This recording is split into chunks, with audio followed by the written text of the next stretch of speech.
अस्सलामुअलैकुम, आप देख रहे हैं सुबह सवेरे पाकिस्तान। शाहजेब अहमद के साथ प्रोग्राम में आपको खुशामदीद कहेंगे। उम्मीद है आप सब लोग खैरियत से हैं, ठीक ठाक हैं। जब हम बात करते हैं प्रोग्राम के आगाज़ में, कोशिश करते हैं कि आपको बहुत अच्छी खबरें दें और जो टॉप स्टोरीज़ हैं वो आप लोगों के साथ शेयर करें, लेकिन जब हमारे मसाइल में इजाफा होता रहता है तो फिर मसाइल का जिक्र करना तो बनता है। और ख़ासतौर पर कराची का जब हम जिक्र करते हैं तो कराची में कई मसाइल हैं जिनका हल फौरी तौर पर बहुत ज़रूरी है। और कराची के लोग परेशान हैं। मौसम गर्म हो तब परेशानी अलग होती है, और मौसम में कुछ बेहतरी आ जाए, बारिश हो जाए तो वो भी रहमत बनकर तो आती है, लेकिन हमारे लिए जहमत बन जाती है सिर्फ और सिर्फ मसाइल की वजह से। लेकिन इन तमाम मसाइल को हल कौन करेगा, हमें तो सिर्फ इस बात का इंतजार है। खासतौर पर कराची वालों को इस बात का इंतजार है कि कब कराची की किस्मत बदलेगी, कब कराची के हालात बेहतर होंगे। अब खासतौर पर सोशल मीडिया पर आजकल एक वीडियो बड़ी वायरल हो रही है, आप सब ने यकीनी तौर पर यह वीडियो देखी होगी, जिसमें एक माँ दुहाई देती नजर आ रही है और ये वीडियो देखने के बाद आंखें नम हो जाती हैं। और यकीनी तौर पर आप सब लोग इस बात को फील भी कर रहे होंगे जिस तरीके से वो अपनी परेशानी बयान कर रही हैं। और उसमें ये जो माँ की बेबसी है, जो परेशानी है, वो हम सब लोग देख सकते हैं और देखकर सिर्फ दुख का इजहार कर सकते हैं, क्योंकि इस दुहाई के बाद इस माँ की जो परेशानी है या कई माँओं की जो परेशानियां हैं, इन परेशानियों को कौन दूर करेगा इस बारे में कोई नहीं जानता। और सबको इसी बात का इंतजार है कि कभी ना कभी कोई ऐसा दिन आए कि ये जो परेशानियां हैं ये कम हो जाएं। हर घर के ये मसाइल हैं। खास तौर पर इस वीडियो का अगर जिक्र करें तो जो बेबसी के जुल्म की वजह से नहीं है, ये बेबसी इस वजह से है क्योंकि महंगाई का दौर है, महंगाई में मुसलसल इजाफा होता जा रहा है और अशिया ज़रूरिया की अगर बात करें तो वो खरीदना भी बड़ा मुश्किल हो गया है। अगर आप अपने घर का बिल पे कर रहे हैं, चाहे वो बिजली का बिल है, गैस का बिल है, अपना रेंट पे करते हैं, बच्चों के खर्चे हैं, बच्चों के स्कूल की फीसें हैं, ये तमाम चीजें करने के बाद क्या आप के पास कुछ पैसे ऐसे बचते हैं कि आप घर में अपना पूरा गुजारा कर सकें, या आप ये कह लें कि क्या आपकी अशिया ज़रूरिया या अद्वियात खरीदने के पैसे आपके पास बचते हैं, जो एक नॉर्मल मीडियोकर क्लास है, खासतौर पर उनकी बात कर रहे हैं।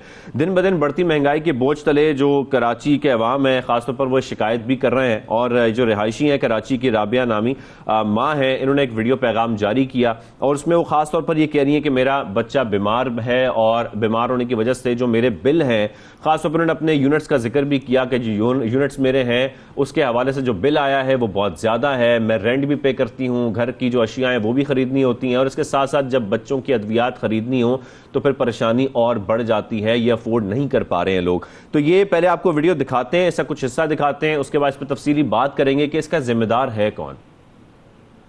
अस्सलाम वालेकुम, मेरा नाम राबिया है, मैं कराची से हूँ, मैं हाउस वाइफ हूँ और मेरे 2 बच्चे हैं। मेरे बच्चे को एपिलेप्सी का इशू है, जिसे आप आसान अल्फाजों में फिट्स कह सकते हैं। मैं किराए के घर पे रहती हूँ जिसका किराया 20,000 रुपये है। इस वक्त जो मैं ग्रॉसरी लेकर आई हूँ जिसमें आटा, चीनी, घी, दालें नहीं है, ये मेरा बिल है। ये मैं अभी लगाऊंगी कि आप लोग देख लें कि इस माँ ने कोई फजूल खर्ची नहीं की है। इसको देखें कि इसमें आटा, चीनी, घी कुछ नहीं है। बच्चों को क्या भूखा मार दूं। उसके बाद माशाल्लाह मेरा बिजली का बिल यूनिट है हमारे जिसमें इस पाकिस्तान में, इस कराची में, इस एरिया में लाइट नहीं होती। यूनिट है मेरे 556 यूनिट, जिसका बिल है 15,560 रुपये। बताओ कहाँ पे पे करूँ, रेंट पे करूँ, ग्रॉसरी लेकर आऊँ, बिजली के बिल दे या टैक्स पे करें तुम लोगों को कि तुम लोगों की जेबें भर जाए। मेरे बच्चे को फिट्स पड़ते हैं जिसकी मेडिसिन तुम लोगों ने इन 4 महीनों में माशाल्लाह इतनी महंगी कर दी है कि वो भी पिलाना छोड़ दूं मैं। तो ये ख़ास तौर पर कराची की रिहायशी जिन बातों का जिक्र कर रही है, हम सब लोग इससे वाकिफ़ हैं और हम सब लोग ये जानते हैं कि एक आम शख्स की, एक मीडियोकर की अगर हम बात करते हैं तो वो नॉर्मली जो उसकी आमदनी है वो तकरीबन कितनी होगी, 50,000 होगी। ये मैं बड़ी अच्छी बात कर रहा हूँ, मैं कोशिश कर रहा हूँ आपसे ज़्यादा से ज़्यादा कोई सैलरी शेयर करूँ। और अगर नॉर्मली लोग जो है वो 35,000 कमाते हैं, कोई 40,000 कमाता है, तो ये जो जिक्र कर रही है इसमें 20,000 अगर उनके घर का रेंट है, 15,000 वो बिजली का बिल दे रही है, तो सीधे सीधे 35,000 रुपये तो सिर्फ ये बन जाते हैं। अगर आपकी आमदनी 50,000 रुपए भी है तो 35,000 के बाद से 15,000 रुपए बचते हैं, जिसमें आपने बच्चों के स्कूल की फीस भी देनी है, जिसमें आपने घर की तमाम जरूरी अशिया भी खरीदनी है, जिसमें आपने बाकी खर्चे भी, जिसमें अद्वियात के खर्चे भी शामिल हैं, ये भी सब करने हैं। तो आप एक कैसे कर सकते हैं, ये सब कुछ कैसे कर सकते हैं सिर्फ इतने पैसों में? तो इसीलिए इसी वजह से बार बार कहा जाता है कि जो गुजारा करना है वो अब मुश्किल होता जा रहा है लोगों के लिए, और इस परेशानी में इजाफा होता जा रहा है। लोग कोशिश करते हैं कि कोई दूसरी आमदनी बढ़ाई जाए, लेकिन जाहिर बात है एक घर में कमाने वाला अगर एक ही शख्स है तो ये खर्चा वो पूरा नहीं कर सकता। अगर उसकी आमदनी 40,000, 50,000, इवन 60,000 भी हो जाए उसके बावजूद इन बिल्स के साथ साथ, और साथ में वो ये कह रही हैं कि मैं किसी किस्म की फजूल खर्ची नहीं करती। जो लिस्ट वो दिखा रही है उसमें वो बता रही हैं कि इसमें ये तमाम जरूरी अशिया जिसमें आटा, चीनी, दालें, ये चीजें नहीं है अभी शामिल, उसके बावजूद उनका जो बिल है उसमें इतना इजाफा हो जाता है क्योंकि टैक्स इतना ज्यादा लगता जा रहा है कि टैक्स की वजह से अब जो अशिया हैं वो बहुत महंगी होती जा रही है। और किसी के लिए भी तमाम चीजें खरीदना और इस पर गुजारा करना, किसी घर का खर्चा चलाना, और फिर माँ को इसलिए ज्यादा दुख होता है क्योंकि घर का सारा खर्चा उन्होंने देखना होता है। अगर घर में कमाने वाला एक शख्स है और वो लाकर पैसे दे रहा है घर के 15,000 रुपए, 20,000 रुपए, और उसमें घर का पूरा गुजारा करना है, तो ये किस तरीके से हो सकता है? क्योंकि अगर आपको रेंट भी पे करना है, तमाम खर्चे करने हैं, तो ये सब खर्चे, ये तमाम मसाइल एक तरफ है। दूसरी तरफ हम देखते हैं कराची में और कई मसाइल हैं जिसकी वजह से लोग परेशान होते हैं। ये तो घर के मसाइल हैं, फिर घर से बाहर निकलो तो फिर टूटी सड़कें और ड्रेनेज के मसाइल, ये तमाम मसाइल से लोग अब शदीद परेशान हो गए हैं, एक अजियत में मुब्तला हो गए हैं, और वो ढूंढ रहे हैं किसी ऐसे शख्स को कि जो इनके इन तमाम मसाइल का कोई हल निकाले और कोई हल की तरफ जाए। लेकिन इस मामले पर बात करते हैं हम तो खैर सिर्फ बात ही कर सकते हैं और कोशिश सकते हैं कि ये मामला ऐवानों तक पहुंचे, ये मामला हुक्मरानों तक पहुंचे, और एटलीस्ट वो सोचें, इस माँ की वीडियो देखकर सोचें कि इस तरह के कई लाख, कई करोड़ लोग इस वक्त हमारे मुल्क में ऐसे ही जो परेशान है, उनकी परेशानी किस तरीके से दूर करनी है इस महंगाई की वजह से। इस वक्त इस मामले पर बात करने के लिए अमीर जमात इस्लामी कराची हाफिज नईम उर रहमान साहब हमारे साथ मौजूद हैं, उनसे हम बात करेंगे। हाफिज साहब को खुशामदीद कहेंगे सुबह सवेरे पाकिस्तान में। हाफिज साहब, हम ये माँ की वीडियो इस वक्त जो सोशल मीडिया पर काफी वायरल भी है, जिसमें बेबसी इस माँ की देखी जा सकती है कि वो बता रही है कि 20,000 मेरे घर का रेंट है, 15,000 बिजली का बिल है, मैंने कोई अभी तक घर की अशिया जरूरियां नहीं खरीदी, कोई अद्वियात नहीं खरीदी, मैं किस तरीके से गुजारा करूं? तो इस सर जुल्म और सितम का जिम्मेदार आपके ख्याल में कौन है जो जुल्म ये बढ़ता जा रहा है? ये बहुत ही अलमनाक किस्म की वीडियो है, जो कोई बहुत ऐसा नहीं कि बहुत कोई गरीब किस्म की ऐसी खातून की वीडियो, बल्कि एक मिडिल क्लास हाउस वाइफ जो होती है। अब देखें, यही तो अलमिया है कि जो मिडिल क्लास है इसको तो बिल्कुल ये फारिग करते चले जा रहे हैं। बदतरीन सूरत हाल का वो दो चार हैं। सफ़ेद पोशी का भरम रखना लोगों के लिए मुश्किल हो गया है। और सच्ची बात यह है कि हम जिन इलाकों में यहाँ रहते हैं, इन इलाकों में जो रेंट है वो किसी भी सूरत में 30,000, 35,000, 40,000 से कम नहीं मिलता है। जो लोग यहाँ रहते बसते हैं वो जाहिर है कि बचपन से यहाँ तक रहते हुए आ रहे हैं। अब अगर उनको रेंट इतना देना पड़े और फिर उसके बाद जो है वो उनको बच्चों की फी फिर इस तरह से देनी पड़े, फिर उसके बाद उनकी ग्रॉसरी की कीमत जो है वो इतनी बढ़ती चली जाए, यानी आप सोचें ना, ऑयल और आटा और चीनी और इन तमाम चीज़ों को, जो बहुत ही बुनियादी चीज़ें हैं, चाय की पत्ती है, ये वो, ये अगर आप सब ले लें तो ये अमाउंट कहाँ से कहाँ पहुँच जाती है। फिर अगर कोई बीमार हो तो अद्वियात, आपको पता है ये अद्वियात पिछले 5-6 साल में, 4-5 साल में ये जो दवाएं हैं ये तकरीबन 7 गुना 8 गुना ज़्यादा बढ़ी हैं। और वो कोई पूछने वाला नहीं है कि कैसे ये रेट बढ़ गए, कि कौन इनको इजाज़त दे रहा है। हमने तो देखा है कि पिछले अरसे में एक मेडिकल माफिया का राज हो गया था पूरे मुल्क में।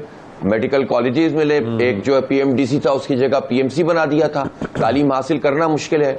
मुझे बताएं कि फिर ये अगर ये सारी सूरत हाल हो तो 1 लाख रुपए कमाने वाला फर्द भी कहाँ जाएगा? आप तो 15-20 हज़ार की बात कर रहे हैं, उसका भी पूरा नहीं पड़ता है। 50,000 वाले का कैसे पूरा पड़ेगा और 25-30 हज़ार वाले का कैसे पूरा पड़ेगा? चलें, अगर कोई और जिम्मेदार कौन है? जो शहरी हैं वो तो इतनी जिम्मेदारी निभा रहे हैं कि अपना टैक्स भी पे कर रहे हैं, और वो टैक्स हर सूरत में पे कर रहे हैं। हम समझते हैं कि जो आम शहरी हैं वो टैक्स नहीं पे करते। आप कोई भी अशिया खरीदते हैं बाजार से, उस पर टैक्स आप पे करते हैं। मैं बड़ी चीजों की बात नहीं कर रहा, बुनियादी अशिया भी आप खरीदेंगे तो उस पर टैक्स पे करेंगे। जब पूरा कराची टैक्स पेयर है, सबसे ज्यादा टैक्स यहां से वसूल किया जाता है, तो वो तो अपनी जिम्मेदारी निभा रहे हैं।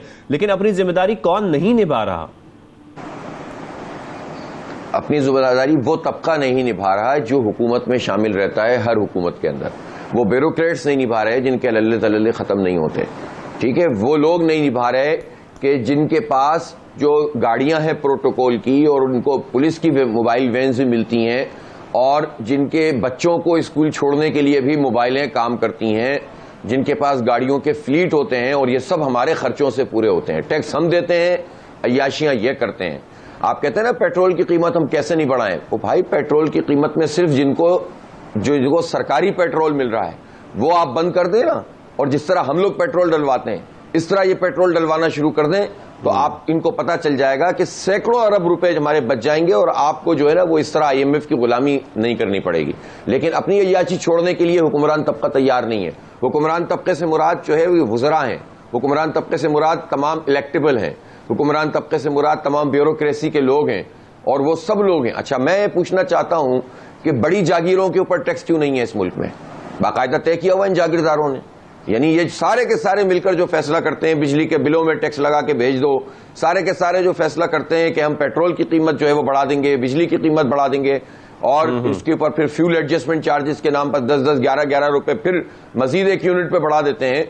वो जागीरदारों पर जिनकी जागीरें जो हैं वो 100 एकड़ से ज्यादा हैं या 200 एकड़ से ज्यादा हैं, उनको तो एग्जाम किया हुआ है इन्होंने। इनके ट्यूबवेल्स के ऊपर तो बिजली की सब्सिडी आज भी दी जा रही है, गरीब आदमी के ऊपर और मिडिल क्लास के ऊपर सब्सिडी खत्म कर देते हैं और कहते हैं कि सब्सिडी देना हमारा काम नहीं है। मैं आपसे बड़ी फ्रैंकली बात करूंगा, आप हमेशा बहुत अच्छे तरीके से सब चीजें बयान भी करते हैं और बताते भी हैं किस तरीके से मामले को हल किया जा सकता है। लेकिन सर, कराची वाले ना मुख्तलिफ लोगों से अपनी उम्मीदें बांध लेते हैं, चाहे कभी वो वजीर आजम का पैकेज हो, चाहे वो सिंध हुकूमत हो, चाहे वो कोई नया मेयर ही क्यों ना आया हो। वो समझते हैं कि शायद कोई नया शख्स आएगा तो हमारे मसाइल हल हो जाएंगे, लेकिन वो मसाइल जूं के तू रहते हैं और कोई मसले का हल नहीं निकलता। सर, आपसे भी अब लोग कुछ उम्मीद बांध लेते हैं और बांध रहे हैं, और ये सोच रहे हैं कि आप आएंगे तो फिर कुछ मसाइल हल हो जाएंगे। सर, आपका क्या प्लान है? आप क्या समझते हैं कि ये जो मसाइल है खासतौर पर इनको हल करने का कोई ऐसा तरीका है कि तरीका कुछ ऐसा निकाला जाए कि कुछ शहरियों को रिलीफ मिले, या कुछ इस तरीके से शहरियों को रिलीफ दिया जाए कि उनके जो बुनियादी मसाइल है एटलीस्ट कराची के वो हल हो जाए? ये बहुत अहम सवाल है। देखें, जाहिर है कि इस वक्त तो बल्दियाती इंतखाब होने वाला है जिसके लिए हम पूरी कैंपेनिंग कर रहे हैं, और बल्दियाती इंतखाबात इसलिए होते हैं कि जो आपके सड़कें टूटी हुई हैं। आप देखें ना, एक तो गुर्बत के मारे हुए, महंगाई के मारे हुए, गुर्बत नहीं महंगाई के मारे हुए लोग हैं, और दूसरी तरफ जब सड़क पे निकलते हैं तो वही आदमी जिसकी मोटरसाइकिल के ऊपर अगर 100 रुपए का पेट्रोल खर्च होना होता है इन सड़कों की वजह से वो 150 रुपए का खर्च होता है, गाड़ी में 1000 रुपए का खर्च होना होता है तो वह 1500-2000 रुपए का खर्च होता है। ये इस तरह भी हमें लूट रहे हैं एक तरह से अपनी नाइली की वजह से। सड़कें टूटी हुई हैं, गटर का पानी पड़ा हुआ है। बेशतर शहर का इस वक्त ये सूरत हाल है। आप आबादियों के अंदर चले जाएं, बदतरीन सूरत हाल से शहर दो चार है। अब ये जो आप फरमा रहे हैं कि उम्मीदें, तो जाहिर सी बात है उम्मीद लोगों को इसलिए है कि वो ये समझ रहे हैं कि अब तक जिन लोगों ने वादे किए उन्होंने पलट के देखा नहीं, जिनको भर भर के मैंडेट दिया वो अपनी सियासतबाजी में लगे हुए हैं, उनको इस शहर कराची के लोगों का कोई परवाह नहीं है। जिन्हें 35-35 साल तक मैंडेट दिया उन्होंने शहर का ये हाल कर दिया, और जो 15-15 साल से हुकूमत में है वो तो हमारी तबाही कर ही रहे हैं। इसलिए लोगों को ये उम्मीद है कि ये जमात इस्लामी है, इनको पहले मौका मिला, इन्होंने काम किया और ये अब भी हमारी आवाज बनते हैं। हम क्या करते हैं? हम तो लोगों के लिए क्या कर सकते हैं, लेकिन हम कम से कम इतना करते हैं कि हम सियासतबाजी नहीं करते, वो सियासत करते हैं जिसमें लोगों को रिलीफ मिले। हम लोगों के मसले हल करने की कोशिश करते हैं, जो हमारे बस में होता है वो हम करते हैं। कोरोना में हम निकलते हैं, बारिश में हम निकलते हैं, हमारे वर्कर लोगों के रिलीफ का काम करते हैं। मैं इस तफसील में नहीं जाता जो खिदमात हम अंजाम दे रहे हैं, लेकिन सबसे बड़ी बात यह है कि जुल्म के खिलाफ आवाज हम उठाते हैं, इख्तियार की जंग हम लड़ते हैं, 29 दिन का धरना हम देते हैं कि इलेक्ट्रिक के जुल्म के खिलाफ हम बोलते हैं। जब सारी पार्टियां बिक जाती हैं इनके हाथों, जब ये सब लोग बहरिया टाउन से सौदेबाजी कर लेते हैं तो हम लोगों को रिलीफ दिलाते हैं। हम शनाख्ती कार्ड के दफ्तरों पर एहतजाज कर करके लोगों की शनाख्ती कार्ड बनवाते हैं। तो इसलिए लोगों को ये उम्मीद पैदा हुई है कि जमात इस्लामी हमारी आवाज बनती है। तो हम इंशाअल्लाह ताला ये तो नहीं कहते कि हम वो सारे काम कर देंगे जो हमारे इख्तियार में नहीं होंगे, लेकिन इतना लोगों को पता है कि जमात इस्लामी रोएगी धोएगी नहीं, और इनके पास एक पूरी टीम मौजूद है नीचे की सतह तक, जो हमारे बस में है वो हम कर देंगे इंशाअल्लाह। इस शहर को बेहतर करेंगे, इसको तरक्की की तरफ गामजन कर देंगे। साहब, आप जहां तक कह रहे हैं जो आपके बस में आप वो करने की कोशिश करेंगे, लेकिन इस वक्त जो प्रॉब्लम चल रही है सर वो ये है कि लोग इस वक्त, जाहिर है वो यही कहेंगे जो इस वक्त हुकूमत वक्त है वो जिम्मेदार है, चाहे वो 3-4 माह हुए उनको हुकूमत में आए हुए या उससे पिछली हुकूमत है। लोग अपनी जो है वो हैसियत के मुताबिक मुख्तलिफ लोगों पर इल्जामात लगा देते हैं और कह देते हैं कि भाई ये फलां शख्स जिम्मेदार है, फलां शख्स जिम्मेदार है। लेकिन इस वक्त हम सर एक ग्लोबल फिनोमेना देख रहे हैं कि महंगाई इस वक्त दुनिया भर में बढ़ती जा रही है, चाहे वो ऑयल प्राइसेस हो या ओवरऑल महंगाई हो, चाहे वो यूके की बात करें, हम यूएस की बात करें, कहीं पर भी देख लें, इस वक्त महंगाई का एक बूम हम देख रहे हैं रहे हैं पूरी दुनिया में, उसके असरात जाहिर बात है पाकिस्तान पर भी आते हैं। तो आप समझते हैं कि ऐसे हालात में अवाम को रिलीफ देना कोई पॉसिबल है? अगर कोई ऐसा शख्स आ भी जाए जो कि ये जिम्मेदारी उठा भी ले कि मैं अवाम को रिलीफ दूंगा। अच्छा, अब ये आ गया ज़ाहिर मुल्की और कौमी सतह का मामला है।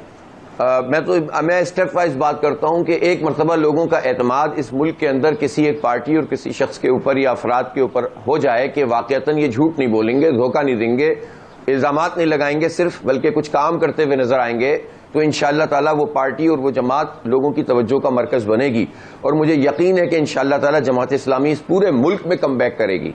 जो हालात हम देख रहे हैं, वक्ती तौर पर हो सकता है लोग जो है जिंदाबाद मुर्दाबाद में लगे हुए हों, लेकिन आइंदा चंद बरस के अंदर आप देखेंगे कि लोगों की तवज्जो जमात की तरफ होगी। हम ये समझते हैं कि देखें, जब हालात इतने दलदल के अंदर आप घिर जाएं तो हर चीज एक वक्त में सही नहीं हो सकती, लेकिन आपकी डायरेक्शन तो सही हो सकती है ना।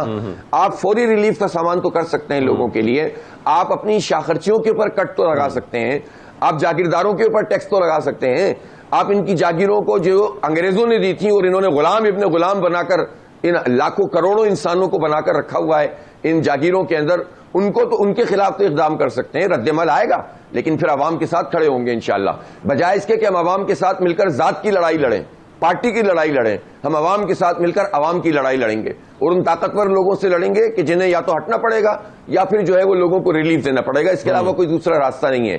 इसी बात यह है कि हमसे हमेशा ये कहा जाता है कि IMF, हम वो तमाम रास्ते इख्तियार करने की कोशिश करेंगे। क्या दुनिया में सिर्फ अमेरिका है? क्या दुनिया में सिर्फ ताकतवर IMF है? क्या दुनिया में रूस नहीं है, चीन नहीं है? क्या यहां पर ईरान नहीं है? क्या तुर्की नहीं है? क्या जियो स्ट्रेटेजिकली जो हमारी पोजीशन है ऐसी है कि जिसकी बुनियाद पर हम रोते धोते रहें? क्या हमें डिफॉल्ट करने देंगे ये लोग? जब आपकी ये पोजीशन है कि आप सबकी जरूरत है, तो इस जरूरत को स्मार्टली इस्तेमाल करें, अपनी जात के लिए इस्तेमाल न करें, गुलामी इख्तियार न करें, बराबरी की बुनियाद के ऊपर बात करें। तो जमात इस्लामी ना किसी से तसादुम चाहती है, लेकिन ये बड़े स्केल में बात हो गई, ओवरऑल पाकिस्तान की बात हो गई। सर थोड़ा सा वापस आते हैं, बल्दियाती इंतखाबात करीब आ रहे हैं और हम देख रहे हैं कि इस वक्त एक हाइप भी क्रिएट हुई हुई है, वोटिंग भी बहुत करीब आती जा रही है, ऐसा ऐसा वोटिंग की जो तारीख है वो करीब आती जा रही है। जमात इस्लामी को सर हम पहली बार देख रहे हैं कि सोशल मीडिया पर जमात इस्लामी काफी मुतहर्रिक नजर आ रही है, काफी स्ट्रांग नजर आ रही है, मुख्तलिफ प्लेटफॉर्म्स पर इंटरव्यूज दिए जा रहे हैं, जो कि हमने माजी में बहुत कम देखा है। तो आप समझते हैं कि इस वक्त जो एक हाइप बनी हुई है, उस हाइप में जमात इस्लामी बड़ी शोर है, बड़ा उनको ये एतमाद है कि हम आ जाएंगे और आने के बाद ये जो मसाइल हैं इनको हल करने की कोशिश भी करेंगे? यकीनन देखें, सोशल मीडिया पे हम कोई मसनूई लहर तो नहीं बना रहे ना, हमने काम किया है तो हम दिखा रहे हैं, हम आवाज बने हैं तो वो सोशल मीडिया के जरिए से सुना रहे हैं। सोशल मीडिया की कैंपेन तो बहुत सारे लोग चलाते हैं, लेकिन वो बड़ी वक्ती कैंपेन होती हैं और फिर लोगों को रियलिटी का पता चल जाता है। हमारी कैंपेन में इसलिए ताकत है कि हमने 2001 से 2005 तक इस शहर के बजट को 4 से 6 अरब रुपए से लेकर 42 अरब पहुंचाया था। हमने तरक्की की थी, हमने K3 का आखिरी मंसूबा हमने ही बनाया था, उसके बाद से एक बूंद पानी का इजाफा किसी ने नहीं किया है। 32 कॉलेज बनाए थे तो उसके बाद कोई कॉलेज नहीं बनाए। हमने तामीर और तरक्की की बुनियाद डाल दी थी, हमने गली मोहल्लों तक के 80% गलियां बना दी थी, सड़कें तो आप छोड़ें, तो हमने तो बना बनाया 42 अरब रुपए का बजट किसी और के हवाले किया था। उसके बाद जो कुछ हुआ वो भी हम देख रहे हैं कि चंद प्रोजेक्ट्स के अलावा फिर बाद में जो कुछ भी तबाही आती रही है, चाइना कटिंग होती रही है, कब्जे होते रहे हैं और शहर बर्बाद होता रहा है और भारी भारी मैंडेट इन सब पार्टियों को मिलता रहा है। इसलिए हम जो बात सोशल मीडिया पे कर रहे हैं वो हवा में नहीं है, वो हमारी ग्राउंड रियलिटी है। कोटा सिस्टम के खिलाफ हमने आवाज उठाई है, हम मुलाजिमतों के लिए लड़ रहे हैं, हम इख्तियार के लिए धरने दे रहे हैं, हम के इलेक्ट्रिक के खिलाफ बात कर रहे हैं। तो इसलिए अब लोगों की तवज्जो हमारी तरफ हुई है और वो सारे लोग जो दूसरी पार्टियों से ताल्लुक भी रखते हैं इस वक्त भी और समझते हैं कि फला लीडर हमारा अच्छा है, वो सब ये कहना शुरू हो गए कि कराची के लिए सिर्फ हल यही है कि जमात इस्लामी का मेयर आ जाए। तो इसलिए हम ग्राउंड पर हैं। और सर कराची वाले अगर आप लोगों से उम्मीद रखते हैं तो जमात इस्लामी के क्या वो 3 काम होंगे जो जमात इस्लामी अगर बल्दियाती इंतखाबात में कामयाब हो जाती है तो आते ही उनका फोकस उन 3 कामों पर होगा? सर देखिए, मैं 3 कामों से पहले ये बताता हूं कि इस वक्त जो हमारी बल्दियाती एतबार से बहुत बड़े बड़े मसाइल हैं, उन मसाइल के अंदर पानी क्या प्रोजेक्ट है जो 17 साल से लटका हुआ है, उसे हमें बनवाना है। उसके लिए हमें लड़ना पड़े, जिद्दोजहद करनी पड़े, आवाज बननी पड़े। हम सूबाई हुकूमत और वफाकी हुकूमत से लड़कर ये प्रोजेक्ट बनवाएंगे, ये बड़ा काम है। इसी तरह हमें ट्रांसपोर्ट का इज्जत वाला निजाम चाहिए। ये हम हजारों अरब रुपए टैक्स देते हैं तो हमारी माओ बहनों की किस्मत में चिंचियों के धक्के नहीं है, ये सड़कें नहीं है। हम ये काम भी इन्हीं हुक्मरानों से करवाएंगे। ये मैं बिल्कुल जिम्मेदारी से कह रहा हूं, लड़ेंगे इसके लिए, रोएंगे नहीं, आवाम के साथ खड़े हो जाएंगे और इंशाल्लाह करवाएंगे इनसे। तीसरी बात जो आप ये कह सकते हैं कि और तो बड़ी बड़ी चीजों के अलावा जो फौरी करने का काम है वो शहर को इस वक्त गंदगी से निजात दिलाने की जरूरत है। वो सारी गाड़ियां जिसके डीजल की पर्चियां चल रही हैं और वो गाड़ियां ईंटों के ऊपर खड़ी हुई हैं बल्दिया की, उनको सड़कों पे लाने की जरूरत है। वो सारी करप्शन, ठीक है महदूद इख्तियारात हैं, लेकिन इन महदूद इख्तियारात में भी करप्शन ये है कि जो पार्किंग के पैसे हैं वो जेबों में जा रहे हैं, बल्दिया में नहीं जा रहे हैं।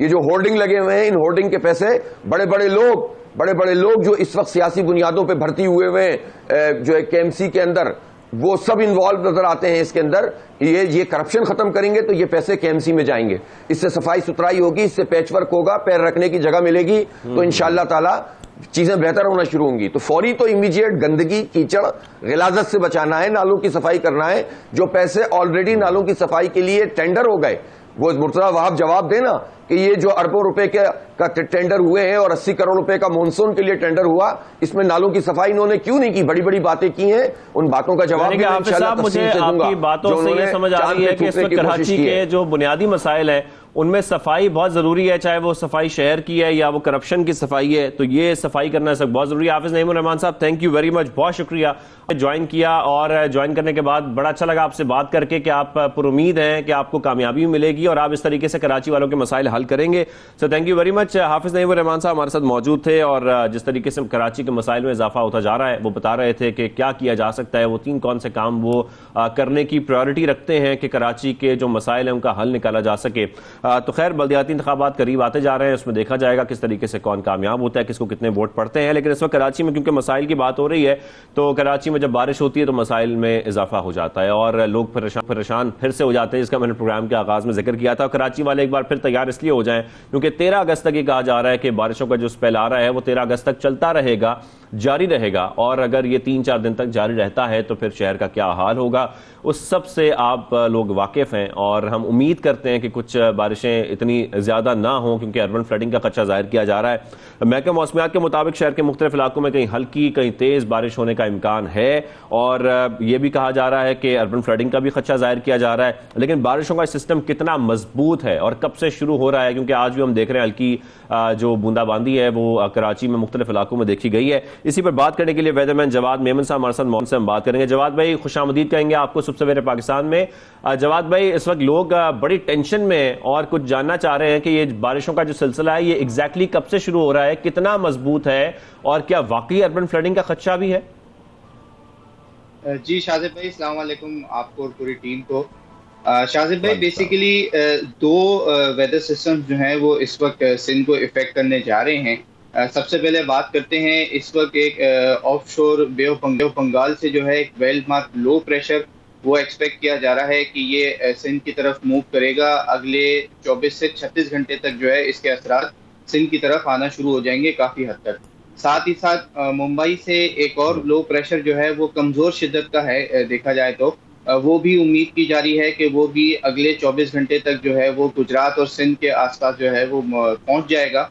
तो इन दोनों के नेक्सस की वजह से जो है वो आज से लेके तकरीबन 4 से 5 दिन, अगले 4 से 5 दिन तक जो है वो कराची समेत सिंध के काफ़ी सारे एरियाज़ में अच्छी बारिशें देखी जाएंगी। स्पेसिफिकली अगर कराची की बात करें तो आज शाम और रात तक जो है वो स्कैटर्ड एक्टिविटीज़ रहेंगी, लेकिन कल 11 तारीख से लेके तकरीबन 14 या 15 तारीख तक जो है वो ये देखने में आ रहा है कि बैक टू बैक जो है वो heavy to at times very heavy rainfall के जो है वो थोड़े बहुत स्पेल्स आ सकते हैं और लो लाइंग एरियाज में जो है वो थोड़ी बहुत अर्बन फ्लडिंग भी हो सकती है। अच्छा जवाब में जिस तरीके से हम देख रहे हैं ना कि कराची के जो आउटस्कर्ट्स है वहां पर कुछ बारिशों का दबाव ज्यादा है, हम मेमार की बात करें या खासतौर पर जो आपका बल्दिया है इधर की बात करें, तो आप समझते हैं कि इन इलाकों में जैसे मुसलसल बारिशों का सिलसिला जारी है और जो शहर का बीचों बीच का इलाका है वहां पर बारिशें हल्की फुल्की होती हैं, बंद हो जाती हैं, क्या जो नया सिस्टम आ रहा है इसका भी कुछ जोर हम ज्यादा आउटस्कर्ट्स में ही देखेंगे कराची के? नहीं शाजिब भाई, ये जो जिन 2 इलाकों की आपने बात करी, ईस्ट और वेस्ट होते हैं ये हमारे कराची के। बेसिकली हुआ ये कि पिछले 2 दिन से स्कैटर्ड एक्टिविटीज हो रही थी और काफी ताकतवर थंडरस्टॉर्म्स जो है वो कराची के बहुत करीब से इन एरियाज में बारिश बरसाते हुए गुजर गए। लेकिन अब जो आने वाला सिस्टम है उसमें ये उम्मीद है कि वाइड स्प्रेड बारिशें होंगी और शहर के अक्सर इलाकों में जो है वो इसी तरीके से moderate to at times heavy, जबकि कुछ आइसोलेटेड एरियाज में जो है वो वेरी हैवी रेनफॉल भी हो सकती है। इसके ज्यादातर जो चांसेस हैं वो 12 तारीख से लेके तकरीबन 14 अगस्त तक जो है वो देखने में आएंगे।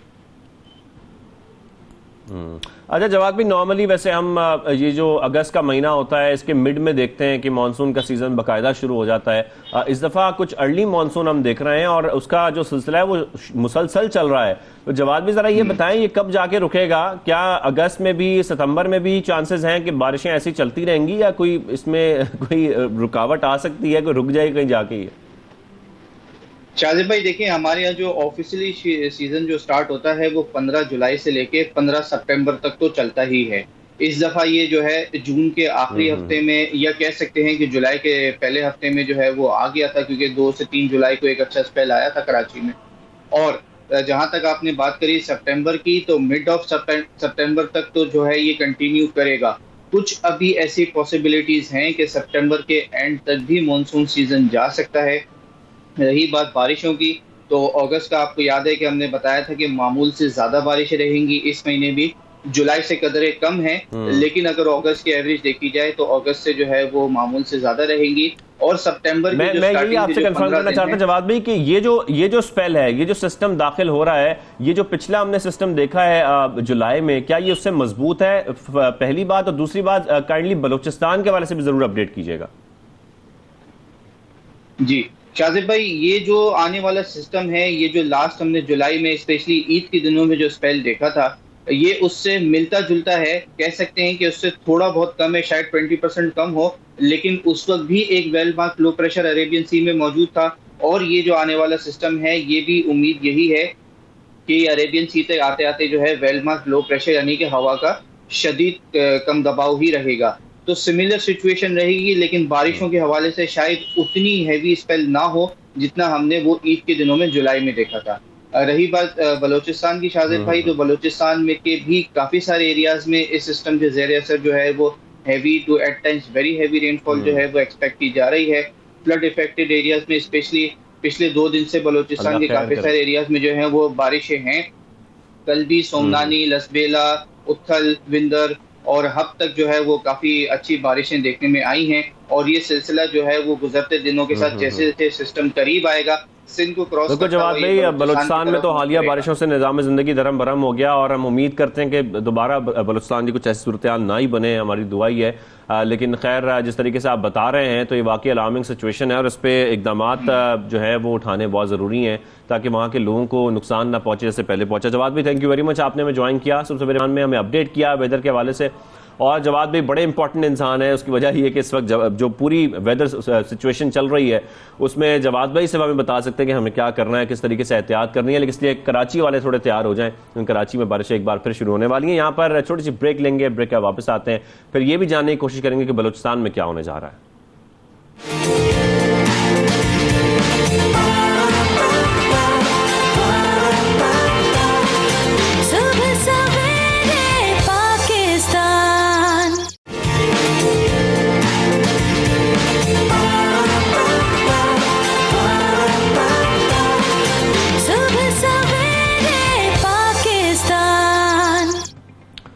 वेलकम बैक, आप देख रहे हैं सुबह सवेरे पाकिस्तान शाहज़ेब अहमद के साथ। और क्योंकि ब्रेक से पहले हम जिक्र कर रहे थे कुछ मौसम का, कराची के हवाले से, सिंध के हवाले से और ख़ासतौर पर बलूचिस्तान के हवाले से जो हमने बलूचिस्तान में हालिया बारिशों से देखा है कि वहाँ पर निज़ाम ज़िंदगी दरम बरम हो गया। उसके बाद ये कहा जा रहा है कि नया स्पेल बलूचिस्तान के साहिली पट्टी में दाखिल हो रहा है, जिसमें खुजदार, लसबेला, सिब्बी, जलमक्सी, जाफराबाद, नसीराबाद और दीगर इलाके ज़ेर-ए-आब आ सकते हैं। ये खदशा जाहिर किया जा रहा है। लेकिन इस मामले पर बात करने के लिए हम ये भी जानना चाह रहे हैं कि क्या इक़दाम उठाए जा रहे हैं, क्योंकि जो हाल हमने बलूचिस्तान में देखा है इसमें बहुत सारी जो हमने देखे हैं कि जानी नुकसान भी हुआ है, माली नुकसान भी लोगों का हुआ है।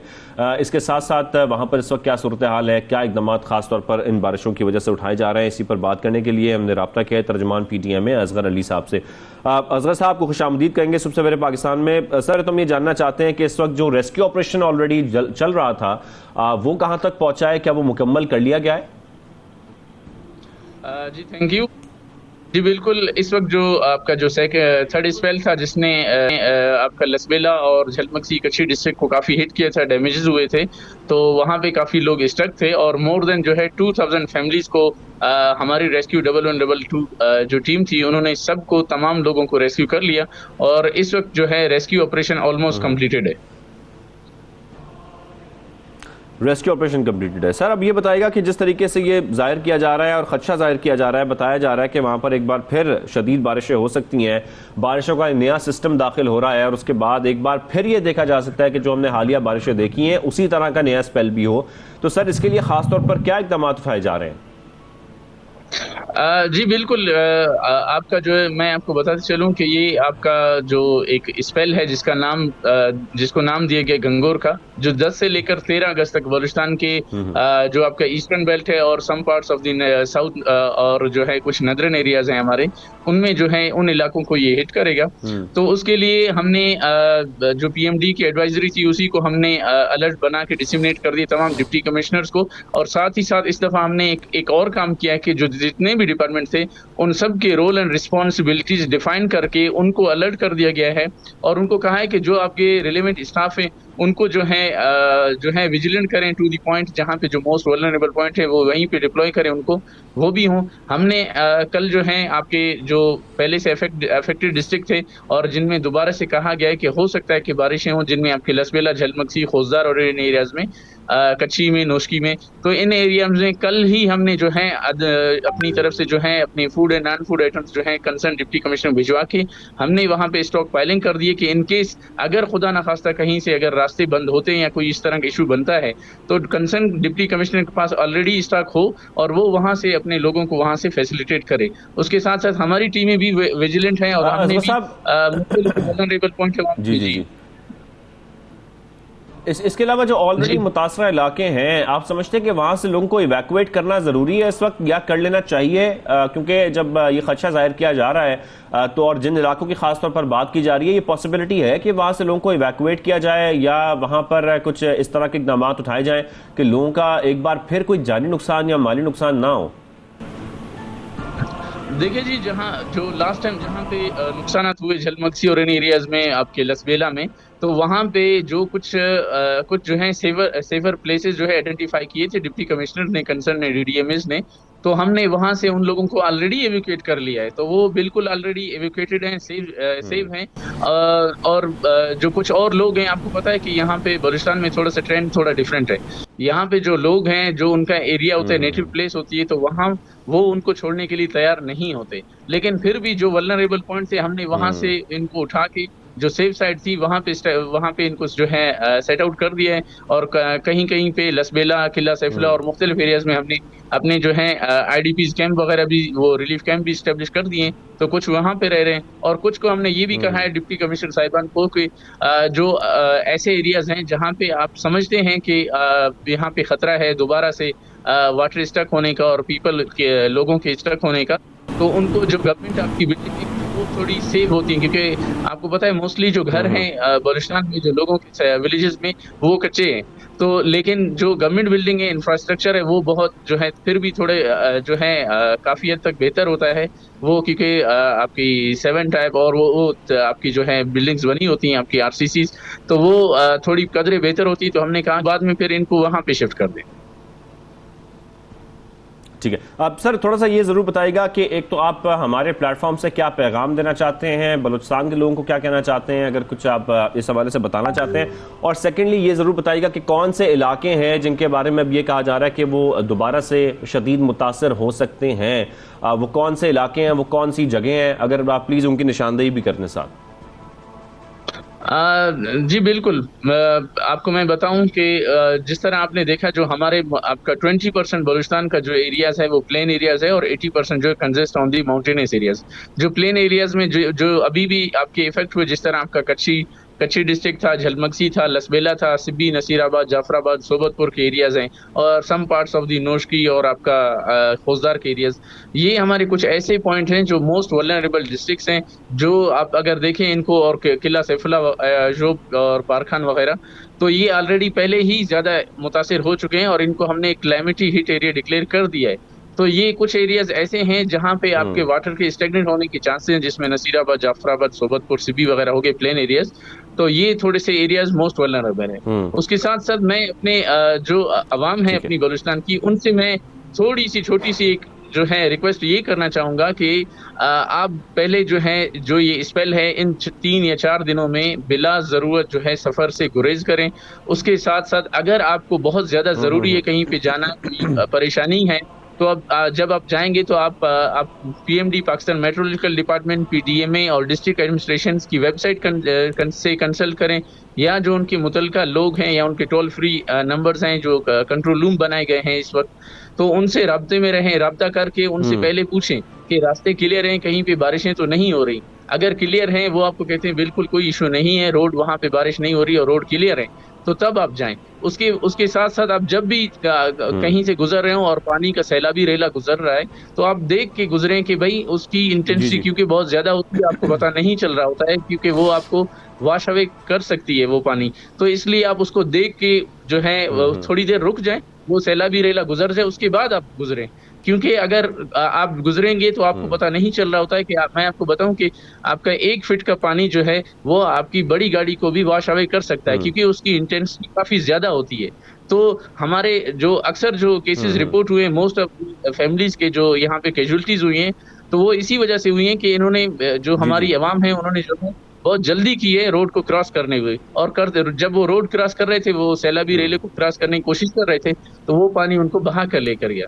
तो इसलिए इनसे ये छोटी सी गुजारिश है कि 2-3 एहतियाती तदाबीरें और कोशिश करें इस स्पेल में ना आने के लिए। ये लोगों से गुजारिश है वो इन एहतियाती तदाबीर इख्तियार करें और इस पर अमल भी करें। असगर अली साहब, थैंक यू वेरी मच, बहुत शुक्रिया आपने हमें ज्वाइन किया सुबह सवेरे पाक में।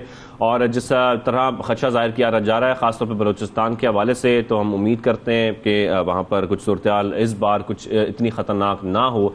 और जिस तरीके से बताया जा रहा है मुख्तलिफ इलाकों को इवैक्यूएट भी किया गया है, बहुत सारे लोगों को वहाँ से निकाला भी गया है, लेकिन उसके बावजूद बहुत सारे इलाके हैं, ज़ाहिर है सबको इवैक्यूएट वहाँ से नहीं किया जा सकता, लेकिन उनको कुछ महफूज मकामात पर मुंतकिल किया गया है। और खासतौर पर ऐसे इकदाम उठाए जा रहे हैं कि अगर बारिशें एक बार फिर ऐसे हो जाएं तो फिर किस तरीके से इसको हैंडल करना है, लोगों को किस तरीके से बचाना है। तो ये तो पूरी सूरत हाल है इस वक्त बलूचिस्तान की, लेकिन इस वक्त जो सियासी सूरत हाल है मुल्क की, उसमें भी बड़ी हलचल मची है। और गुज़िश्ता रोज़ हमने देखा कि इस्लामाबाद के बनी गाला चौक से जो इमरान खान साहब के चीफ स्टाफ ऑफिसर हैं शहबाज गिल साहब, उनको गिरफ्तार किया गया है। अच्छा, यहाँ पर मैं आपको एक अपडेट भी दे दूँ कि इस हवाले से एक अपडेट भी आ रही है जो आप लोगों के साथ शेयर करना बहुत जरूरी है कि 2 रोज़ा जिस्मानी रिमांड पर पुलिस के हवाले कर दिया गया है शहबाज गिल साहब को। इसके साथ साथ ये कहा जा रहा है कि जुमे को दोबारा पेश करने का हुक्म दिया गया है पुलिस को। तो ये तो अपडेट है शहबाज गिल साहब के केस के हवाले से। इसके साथ साथ आपको ये जरूर बताएं कि थाना बनी गाला में इदारों के सरबराहान के खिलाफ बयानबाजी और साथ में अवाम को उकसाने का मुकदमा दर्ज किया गया था।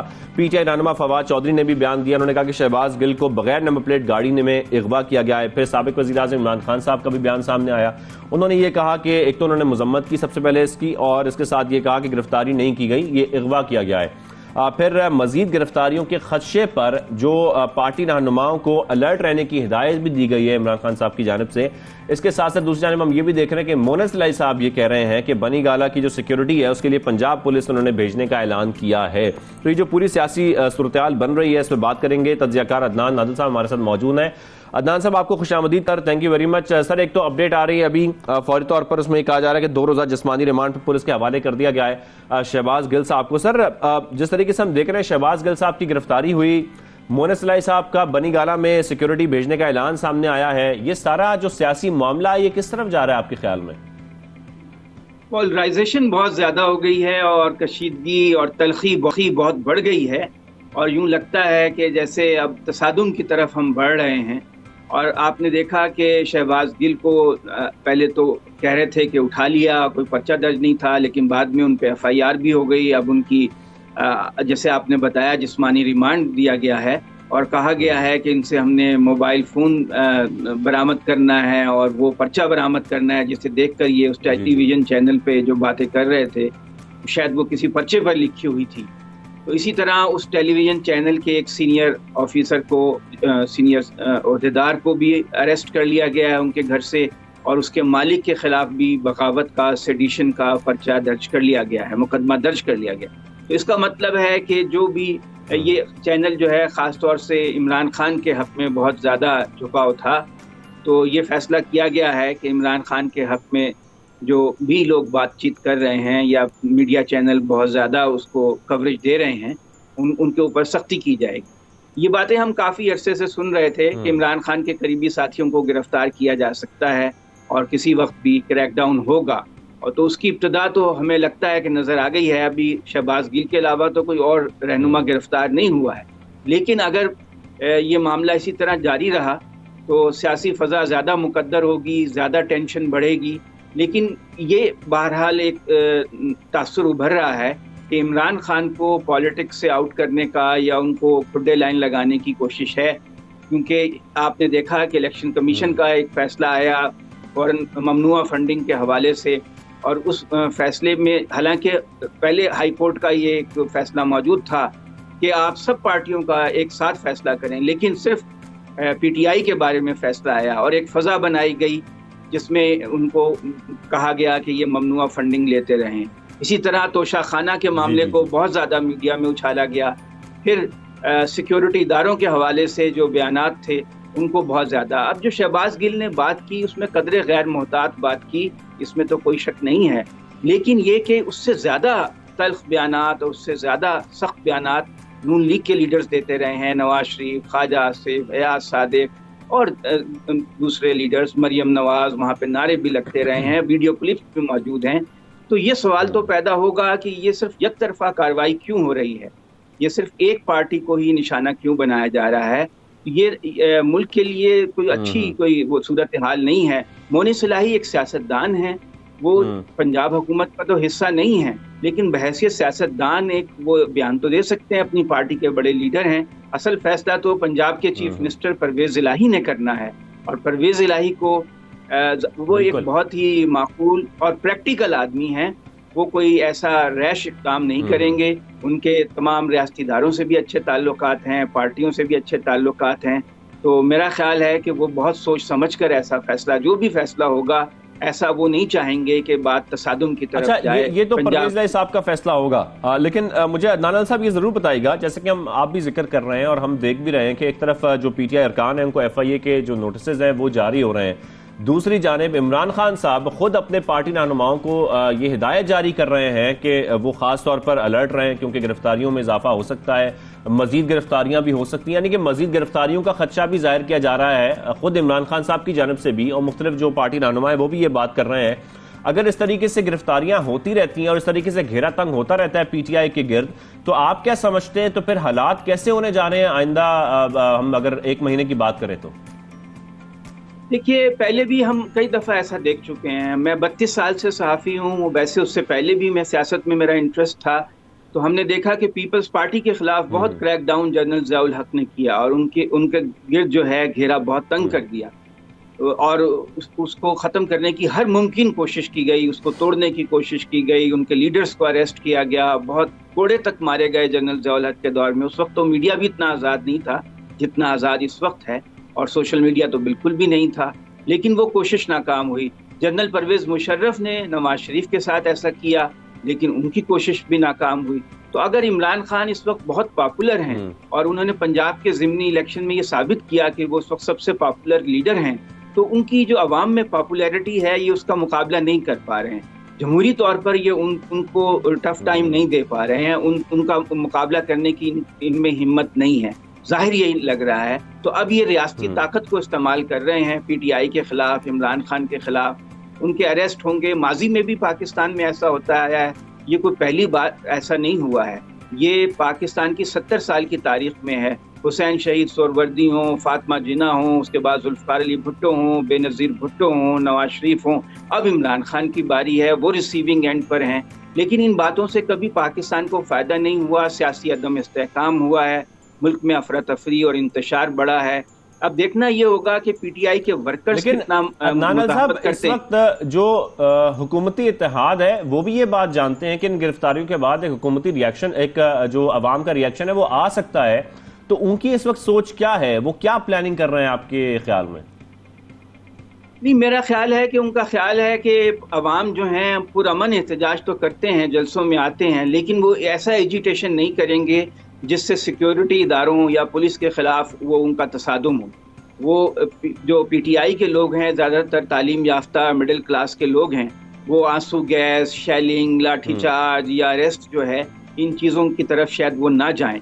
तो इस मफरूज़े की बुनियाद के ऊपर उनके खिलाफ क्रैकडाउन हो रहा है और समझते हैं कि आसानी से वो इनको काबू कर लेंगे।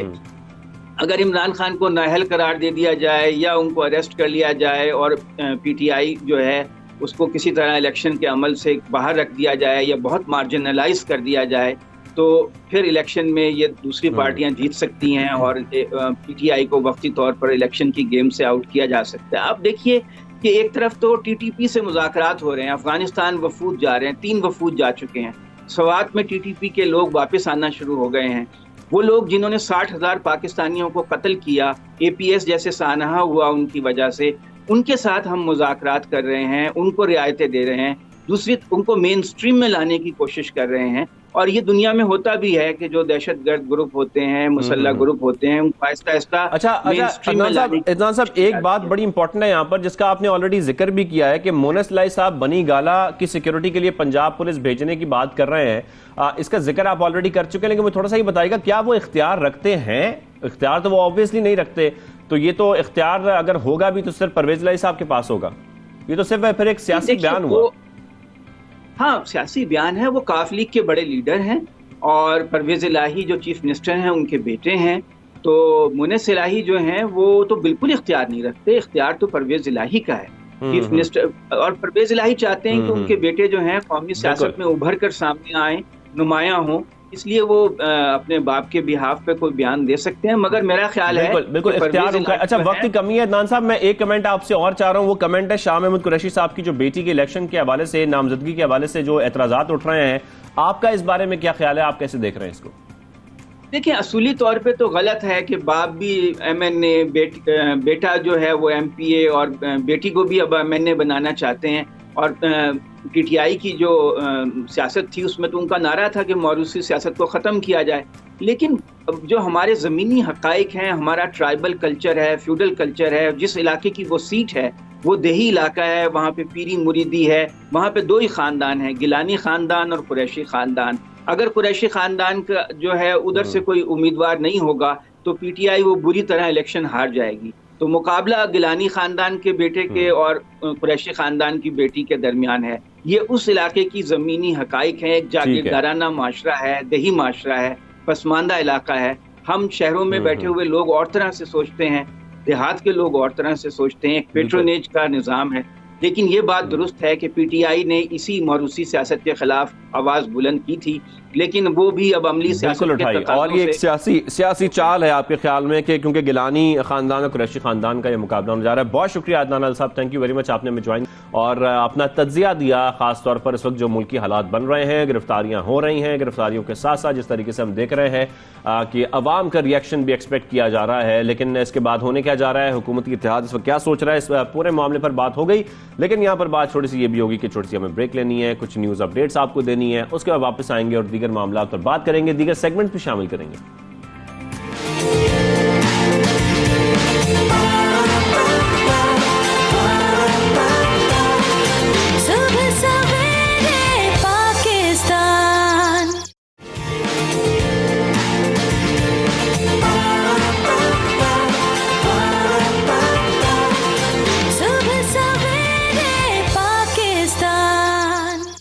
वेलकम बैक, आप देख रहे हैं सुबह सवेरे पाकिस्तान। और ब्रेक से पहले क्योंकि मसाइल हो रहा था, कराची का जो जिक्र हो रहा था, खासतौर पर मसाइल का, ये मसाइल का जिक्र खत्म नहीं होता। ब्रेक के बाद भी हम इन मसाइल का जिक्र करेंगे। उसकी वजह है कि कराची के मसाइल जो हैं वो खत्म ही नहीं होते, तो हम कैसे प्रोग्राम खत्म कर दें। और हम तो बार बार बात करेंगे कराची पर, क्योंकि अब कराची की जो एक और प्रॉब्लम है वो ये है कि ज़िला इंतज़ामिया मुबैना तौर पर गफलत का मुजाहरा कर रही है। वो कैसे कर रही है कि शहर भर में जो मौजूद पथारें हैं, इस हवाले से आपको अपडेट करना बहुत ज़रूरी है। फुटपाथ पर शहरियों के गुजरने के लिए महज कोई जगह नहीं होती, वहां पर रेस्टोरेंट्स हों, कैफेज हों, इवन पार्किंग बना दी जाती है और इस तरीके से धड़ल्ले से वहां पर कब्जा किया जाता है कि जैसे ये जमीन और ये फुटपाथ बनाए उनके लिए गए थे, ये उनके लिए खासतौर पर मुख्तस किए गए थे कि वो यहाँ अपनी कुर्सियां भी लगाएं, यहाँ अपना सेटअप भी लगाएं, चाहे वो खाने पीने का सेटअप हो या वो पार्किंग का सेटअप हो।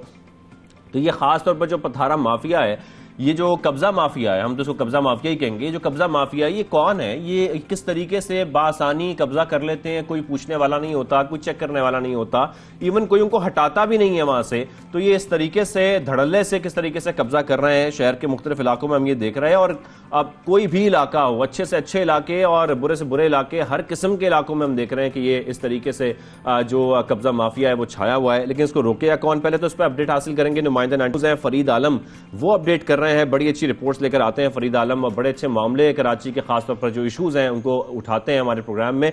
फरीद आलम, सबसे पहले तो अपडेट कीजिएगा, फिर इस मामले को थोड़ा सा हम समझने की कोशिश भी करते हैं। जी बिल्कुल, बल्दिया उज़्मा कराची जिले बल्दियाती इदारों के महकमा anti encroachment deputy commissioner office के हमले और इलाका पुलिस की मिलीभगत से शहर भर के फुटपाथ और सड़कों को इस वक्त तजावुजात, पथारों, ठेलों और होटलों का जंगल बना दिया गया है। सुप्रीम कोर्ट की जानिब से 2017 में शहर भर के फुटपाथ और सड़कों पर से तजारती सरगर्मियाँ ख़त्म करने, ठेले पथारों के खात्मे के अहकाम दिए गए थे, जिसके बाद साबिक मेयर वसीम अख्तर ने शहर की लीज दुकानें जिन्हें बल्दिया उज़्मा कराची ने लीज किया था, जो सरकारी अराजी पर कायम थी, फुटपाथों पर कायम थी, उनको मसमार कर दिया। लेकिन इसके बरक बल्दिया उज़्मा कराची के महकमे एंटी इंक्रोचमेंट और जिले बल्दियाती इदारों के महकमे एंटी इंक्रोचमेंट के अफसरान ने सुप्रीम कोर्ट के अहकाम पर अमल दरामद करने के बजाय सुप्रीम कोर्ट के अहकाम को कमाई का जरिया बना रखा है। शहर भर के अंदर लाखों की तादाद में तजावुजात कायम है। मलीर हो, लांडी हो, कोरंगी हो, चाफेसल हो, नॉर्थ कराची हो, ड्रिग रोड हो, नॉर्थ नाजमाबाद हो, गुलशन इकबाल हो, गुलिस्तान जौहर हो, सदर हो, लियारी हो, कि ज़िले का, शहर का कोई भी कोना हो, कोई पार्क, कोई गली, कोई मैदान, मस्जिद के अतराफ में इस वक्त लाखों की तादाद में, हज़ारों की तादाद में जो है पथारे और ठेले लगा दिए गए हैं, जिनसे योमिया, माहाना और हफ्तावार भत्ता वसूल किया जा रहा है। एक मुनज़्ज़म सिस्टम के तहत ये सारा सिस्टम कारोबार चलाया जा रहा है, जिसकी सरपरस्ती बल्दिया उज़्मा कराची का महकमा एंटी इंक्रोचमेंट, ज़िले बल्दियात का अमला, एंटी इंक्रोचमेंट का अमला, डिप्टी कमिश्नर ऑफिस का अमला और इलाका पुलिस करती है। जबकि मुख्तलिफ एहतसाबी इदारे जो बल्दियात सरकारी इदारों में बदउनवानी, करप्शन और इख्तियारात के नाजायज़ इस्तेमाल को रोकने के लिए बनाए गए, उनके जो अफसरान हैं वो भी इस बहती गंगा में डुबकियाँ लगा रहे हैं। शहर भर में तजावुजात का यह आलम है कि अगर हम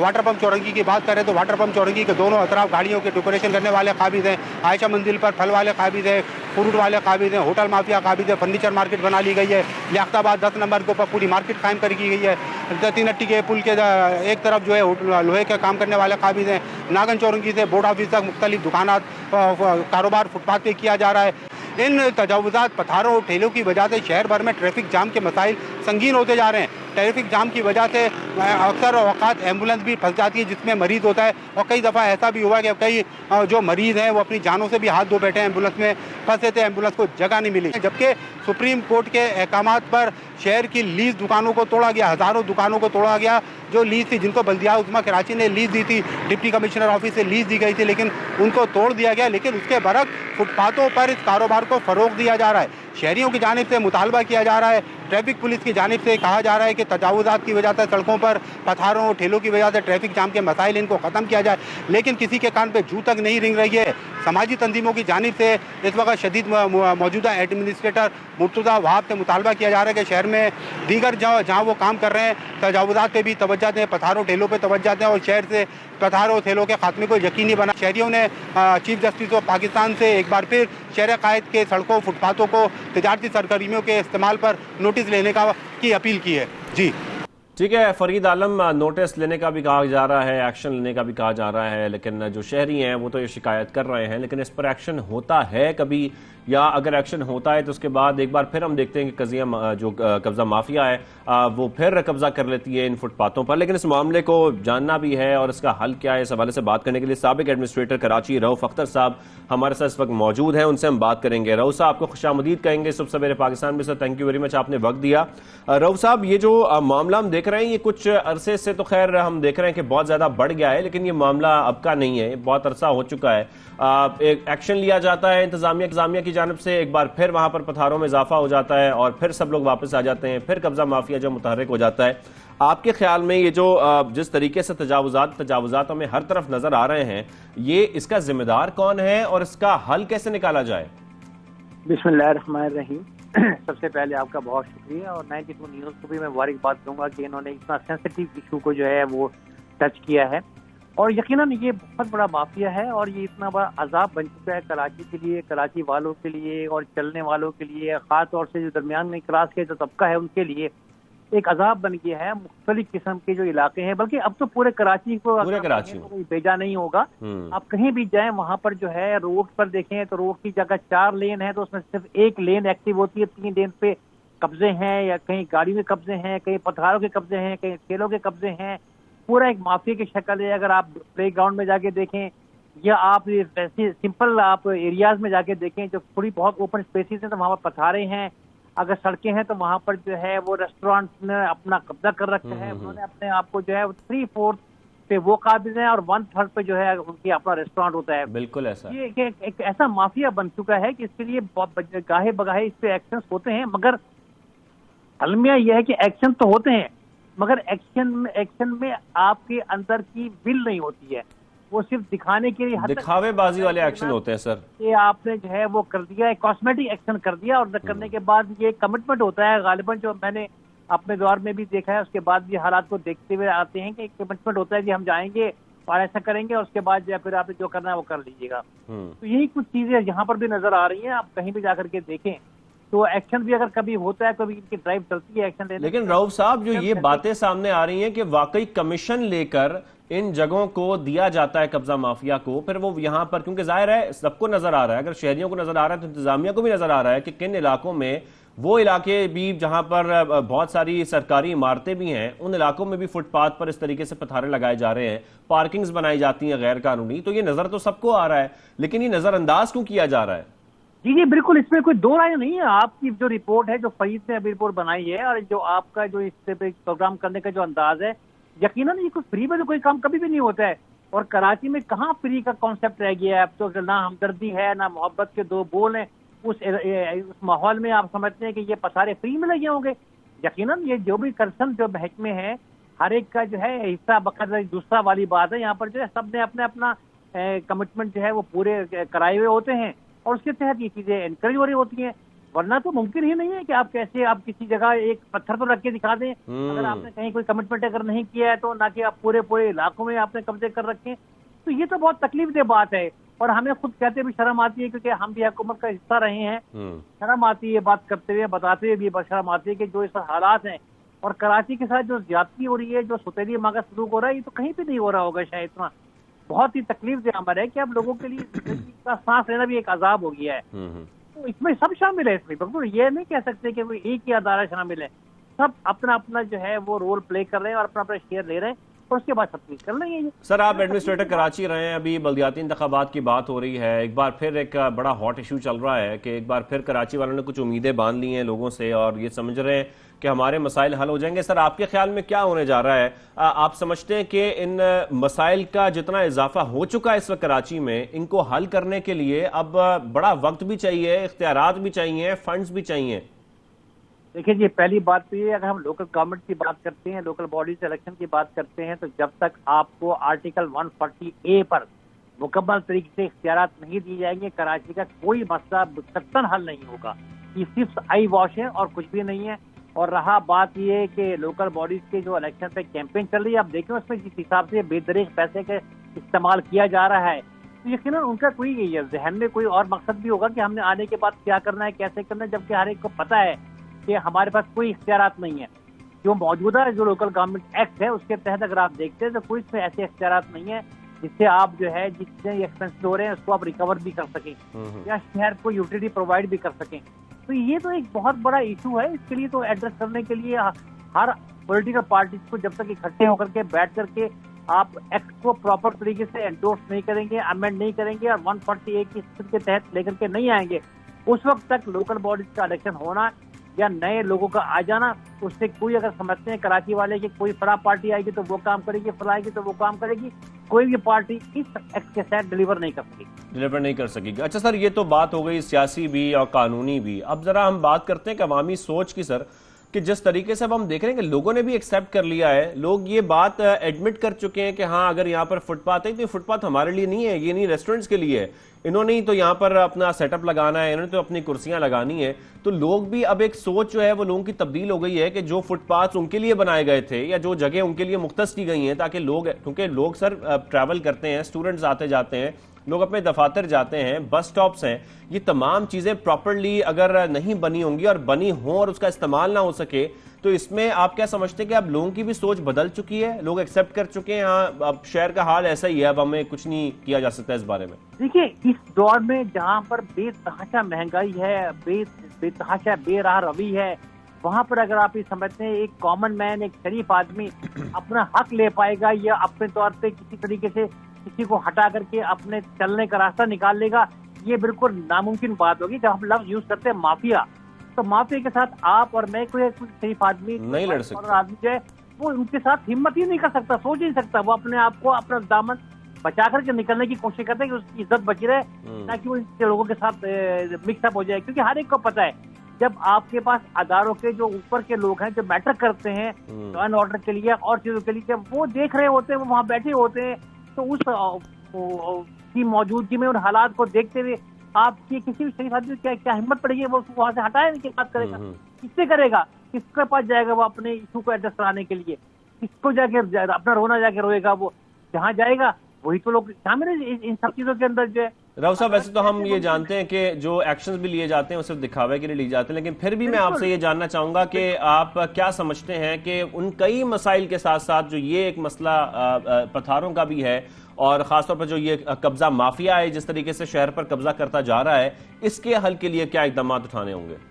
देखिए जी, इकदाम की बात जो है ना, ये तो बहुत छोटा जुमला रह गया है, छोटा सा लफ्ज रह गया, बहुत दूर की रह गई। इकदाम उठाने वाले कौन है? सवाल तो ये पैदा होता है ना, कौन उठाएगा?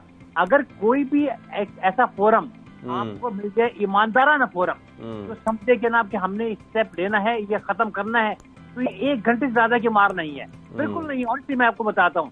लेकिन जब आपको पता है कि आपने हटाने के लिए कॉस्मेटिक डेमोलिशन करनी है, कॉस्मेटिक इनको हटाना है और शाम को दोबारा आ जाना है और उनकी ब्लेसिंग से आना है, तो फिर आप ये सोच भूल जाइए, सत्तर भूल जाइए। मैं तो मुकम्मल तौर से नाउम्मीद हो चुका हूँ इन हालात में। जो मैं देख रहा हूँ कि यार कि आप कहीं भी जाएं, आप पार्किंग में जाएं तो वहाँ पार्किंग माफिया है, आप सड़कों पे जाएं तो वहाँ माफियाज हैं, आप रोड पे जाएं, वो गली मोहल्ले में जाएं, वहाँ माफियाज हैं, इलीगल एक्टिविटी को जाके देखें, कंस्ट्रक्शन को देखें, वहाँ माफियाज मौजूद हैं।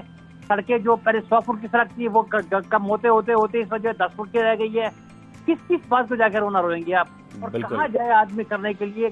कारोबारी आदमी के जो, अच्छा मजे की बात है, जो दुकानदार हैं वो भी खुद लगवाते हैं, वो भी इंकरेज करते हैं, वो सामने वो भी मल्टीपल तरीके से अपने आप को कमाने के का धंधा उन्होंने बना रखा है, बजाय इसके कि वो दुकान। लेकिन रऊफ अख्तर फारूकी साहब, लेकिन हम उम्मीद नहीं छोड़ेंगे, हम यही सोचते रहेंगे और समझते रहेंगे, कोशिश भी हम जो अपनी कोशिश कर सकते हैं वो करते रहेंगे कि इस तरीके से इस शहर के हालात बदलें, ये मामला ठीक हो, शहर को जिस तरीके से तबाह किया जा रहा है या जा चुका है इसमें कुछ बेहतरी आए, ये खास तौर पर शहरियों को कुछ रिलीफ मिले, चाहे वो किसी भी तरीके से हो, चाहे वो टूटी फूटी सड़कों को बेहतर किया जाए, ड्रेनेज सिस्टम हो। कराची के कई मसाइल हैं इस वक्त, मसाइल का अंबार लगाए, इन मसाइल को हल करना बहुत जरूरी है। बहुत शुक्रिया रऊफ अख्तर फारूकी साहब, ज्वाइन किया सुबह सवेरे पाकिस्तान में, और जिस तरीके से आपने निशानदेही भी की है और कुछ इशारे भी दिए हैं कि अब मामला किस तरफ जा रहा है कराची का, तो मेरे ख्याल में हमें फिर भी नाउमीदी नहीं दिखानी चाहिए। हम उम्मीद करते हैं कि कराची के मसाइल में कुछ बेहतरी आए, कुछ हल हो, इन बल्दियाती इंतखाबात के बाद हो या जैसे मर्जी हो, लेकिन कुछ बेहतर हो जाए, और हमारे पास कोई हल नहीं है, हमसे उम्मीद ही रख सकते हैं। खैर, इसके साथ साथ कुछ ये तो बात हो गए, मसाइल बहुत सारे हैं, और जो शहर के मसाइल हैं, मुल्क के मसाइल हैं, सियासी मसाइल हैं, उनका जिक्र हो चुका है। लेकिन अब प्रोग्राम को आगे बढ़ाते हैं और आगे बढ़कर हम कुछ जिक्र करेंगे। एक और सेगमेंट है जो बड़ा इंटरेस्टिंग है आजकल, खासतौर पर बच्चों के हवाले से है, और जब बच्चों की जहनी सेहत के हवाले से बात होती है या उनकी परवरिश के हवाले से बात होती है, तरबियत की बात होती है, तो हम ये फोकस करने की कोशिश करते हैं और ये जानने की कोशिश करते हैं कि तरबियत को किस तरीके से बेहतर बनाया जा सकता है, क्योंकि दौर बहुत बदल रहा है और बच्चे आजकल जो है बड़े फास्ट हो गए हैं और बड़े एडवांस भी हो गए हैं, तो उनको रोकना भी बड़ा मुश्किल है। तो उनके ऊपर एक काबू रखना भी, लेकिन बड़े तरीके से वालिदैन के लिए बड़ा मुश्किल होता जा रहा है। यानी कि जो परवरिश है वो एक कड़ा इम्तिहान है वालिदैन के लिए। तो ऐसे में तालीम और तरबियत के अलावा अपने बच्चों को उनकी उम्र के मुताबिक किन खेलों में खास तौर पर किन खेलों का इंतखाब करना चाहिए बच्चों के लिए, ये बड़ा इंपॉर्टेंट हो चुका है, ताकि खेल और जिस्मानी सरगर्मियां बच्चों के लिए एक मुस्बत जो उनकी सलाहियतें हैं वो तो उजागर करने में मुआवन होती हैं, लेकिन इसके साथ साथ वालिदैन के लिए ज़रूरी है कि वो अपने बच्चों के लिए उनकी उम्र के हिसाब से गेम्स का इंतखाब करें, खेलों का इंतखाब करें, चाहे वो जिस्मानी गेम्स हैं या वो जहनी गेम्स हैं, या वो जिस तरीके से हम आजकल जहनी गेम का इसलिए जिक्र कर रहे हैं कि आजकल वीडियो गेम्स का रुझान बहुत ज़्यादा बढ़ता जा रहा है। तो वालिदैन की रहनुमाई के लिए आज हम कुछ बात करना चाह रहे हैं। खासतौर पर वालिदैन भी परेशान हो जाते हैं जब वो देखते हैं कि उनका बच्चा टीवी देखे बगैर या गेम खेले बगैर या पोएम सुने बगैर जो है वो खाना नहीं खाएगा, सोएगा नहीं, या वो रोना बंद नहीं करेगा। तो इस तरीके से हल कैसे निकाला जाए, इसी पर बात करने के लिए माहिर नफ्सियात डॉक्टर किरण साहब हमारे साथ मौजूद हैं, उनसे हम बात करेंगे। किरण साहबा, थैंक यू वेरी मच, आपने हमें ज्वाइन किया है। किरण साहबा, वालिदैन को हम देख रहे हैं कि वो बड़े परेशान हो चुके हैं बच्चों के लिए खास तौर पर, क्योंकि खेलों का इंतखाब करना बड़ा मुश्किल हो गया है। कौन सी गेम्स बच्चों को खेलने दी जाएं, कौन सी नहीं खेलने दी जाएं, और उसका क्या असर पड़ रहा है उनके खास तौर पर ज़हनी सलाहियत पर? बहुत शुक्रिया इस टॉपिक पे बात करने के बुलाने के लिए। सबसे पहले मैं कहूँगी कि इंतखाब जब करना है, जब चूज करना है, तो इसका मतलब है कि बहुत पहले एज से स्टार्ट कर देना चाहिए। ठीक है, इसमें आप परेशान कब होते हैं कि जब बच्चा काफ़ी बड़ा हो जाता है और हम कहते हैं कि कौन से खेल खेल रहा है, कैसे गेम्स खेल रहा है, तो कंप्यूटर से नहीं हिल रहा है, ये तो स्क्रीनिंग बहुत ज़्यादा कर रहा है। तो अगर हमें बच्चे को आदत डालनी है खेलों की और अच्छे गेम्स की, तो उसके लिए ज़रूरी है कि हम छोटी उम्र से ही स्टार्ट कर दें। जैसे हम छोटे बच्चे को, 1-2 साल के बच्चे को कोई ऐसी कुछ चीज़ पकड़ा देते हैं कि वो उससे खेलते रहें, ठीक है, क्योंकि उस टाइम हमें पता होता है कि वो खुद से जाके कोई गेम को चूज नहीं कर सकते। हमने कोई ब्लॉक पकड़ा दिया, हमने कोई इवन अगर हम खुद कुछ काम कर रहे हैं तो उसमें से कोई एक स्टफ पकड़ा दिया, बच्चा खेलता रहे उससे। इसी तरह जब बच्चे बड़े होते जाते हैं तो हमें खुद बच्चों का गेम्स का चुनाव करना है। जैसे 2 साल 3 साल का बच्चा है, उसके साथ लैंग्वेज गेम्स करें, उसके साथ कुछ आप टेक्टाइल गेम्स करें, उसकी टचिंग की गेम्स करें। कि अगर बच्चा 3 साल 2.5-3 साल का बच्चा है तो जैसे कि आप उसको मोबाइल पकड़ा के उसको जो है मोबाइल में गेम जो स्क्रीनिंग है वो करवाएं। आप उससे बेहतर है कि बच्चे के साथ कुछ क्रॉस एंड मोटर स्किल्स वाली गेम्स कर सकते हैं। उनको कुछ पकड़ा दें, बॉल पकड़ा दें, कुछ पेन पकड़ा दें या कुछ ब्लॉक्स पकड़ा दें, ताकि बच्चे की जो ग्रिप्स वाली चीज़ें वो अच्छी हों। फिर बच्चा जब थ्रो करे आपकी तरफ कुछ, आप उसकी तरफ थ्रो करें, उसकी थ्रो करने की स्किल्स, उसकी कैच करने की स्किल्स, उसकी जो ग्रिपिंग होल्डिंग स्किल्स हैं वो तेज होती हैं। तो खेल का खेल होता है और बच्चों की लर्निंग और उसकी जो बिल्डिंग डेवलपमेंट कैपेसिटी है वो भी होती जाती है। नहीं किरण साहब, प्रॉब्लम पता है क्या है? वालिदैन ये समझते हैं कि जो उनको आदत पड़ चुकी है ना पोएम देखने की या कोई गेम खेलने की, ये आदत पड़ चुकी है, हम इसमें कुछ नहीं कर सकते। लेकिन ये आदत डाली किसने है? जाहिर बात है बच्चे पैदाइशी तौर पर तो किसी गेम से जो है वो ऑलरेडी अट्रैक्टेड तो नहीं होते, उनको अट्रैक्ट किया जाता है, उसके बाद उनकी आदतें खराब हो जाती हैं। तो हमें बचपन से ही किस तरीके से ख्याल रखना है बच्चों का? बिल्कुल ऐसा ही है कि बच्चे बाय बर्थ तो इस चीज से अट्रैक्टेड नहीं होते। Even they have no concept कि व्हाट इज मोबाइल या व्हाट इज स्क्रीन गेम्स क्या होती हैं, स्क्रीनिंग क्या होती है। तो basically yes, caretakers, parents, guardians ये ही इस तरह से इंटेंशनली या अनइंटेंशनली जो है वो आदत डाल देते हैं, आदत बिल्ड कर देते हैं। उसमें ज़रूरी यही है कि मैं हमेशा से जब भी इस टॉपिक पे बात आती है कहीं पर भी मैं एक बात कहती हूँ कि माँ बाप को खुद सेल्फ कंट्रोल करना है। जब उनको अपनी फीलिंग्स को कंट्रोल करना है कि मैं अभी भाई मुझे परेशानी हो रही है, बच्चा तंग कर रहा है, तो गेम लगा के दे दी या उसको कोई स्क्रीन पे कार्टून लगा के दे दिए, तो उस टाइम पर अपने आप को कंट्रोल करें, थोड़ा सा टाइम निकालें, उसके साथ बैठे और इंगेज हो खुद से। साहिबा, मुझे लग रहा है आप अपने कंट्रोल के हवाले से जो बात करिए ना वो इस तरफ भी इशारा कर रही है कि अक्सर हम देखते हैं कि डाइनिंग टेबल पर बच्चों को मना किया जा रहा होता है कि आपने मोबाइल इस्तेमाल नहीं करना, लेकिन वालिदैन खुद इस्तेमाल कर रहे होते हैं। तो जाहिर है फिर बच्चे जो देखते हैं फिर वो करते भी हैं। बिल्कुल सही, ये भी बहुत अच्छी आपने एग्जांपल दी कि अपनी अर्ज को, अपनी चाह को कंट्रोल करना है। अगर उस टाइम पर मैं अगर डाइनिंग टेबल पर हूँ और मेरी फोन कॉल आ रही है और मैं तो फोन कॉल अटेंड करके बात कर रही हूँ और खाना भी साथ खा रही हूँ और बच्चे को मैं मना कर रही हूँ कि आपने मोबाइल नहीं, तो देखिए कहने में और करने में फर्क है।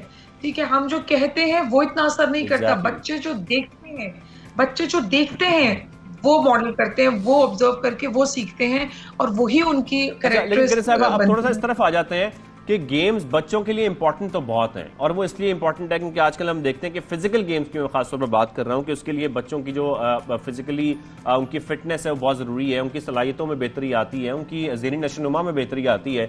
तो इसके लिए गेम्स उनको खिलाना तो बहुत ज़रूरी है। और फिर जितना आजकल एडवांस सब कुछ होता जा रहा है, खासतौर पर AI की बात करें, गेमिंग की बात करें, बच्चे इसमें बहुत आगे जा रहे हैं, तो उनको रोका भी नहीं जा सकता। तो इसको कंट्रोल किस तरीके से किया जाए, कितनी उम्र के बच्चों को किस तरह की गेम्स खिलाई जाएं और किस तरह इस चीज़ को मैनेज किया जाए वालिदैन की जानिब से?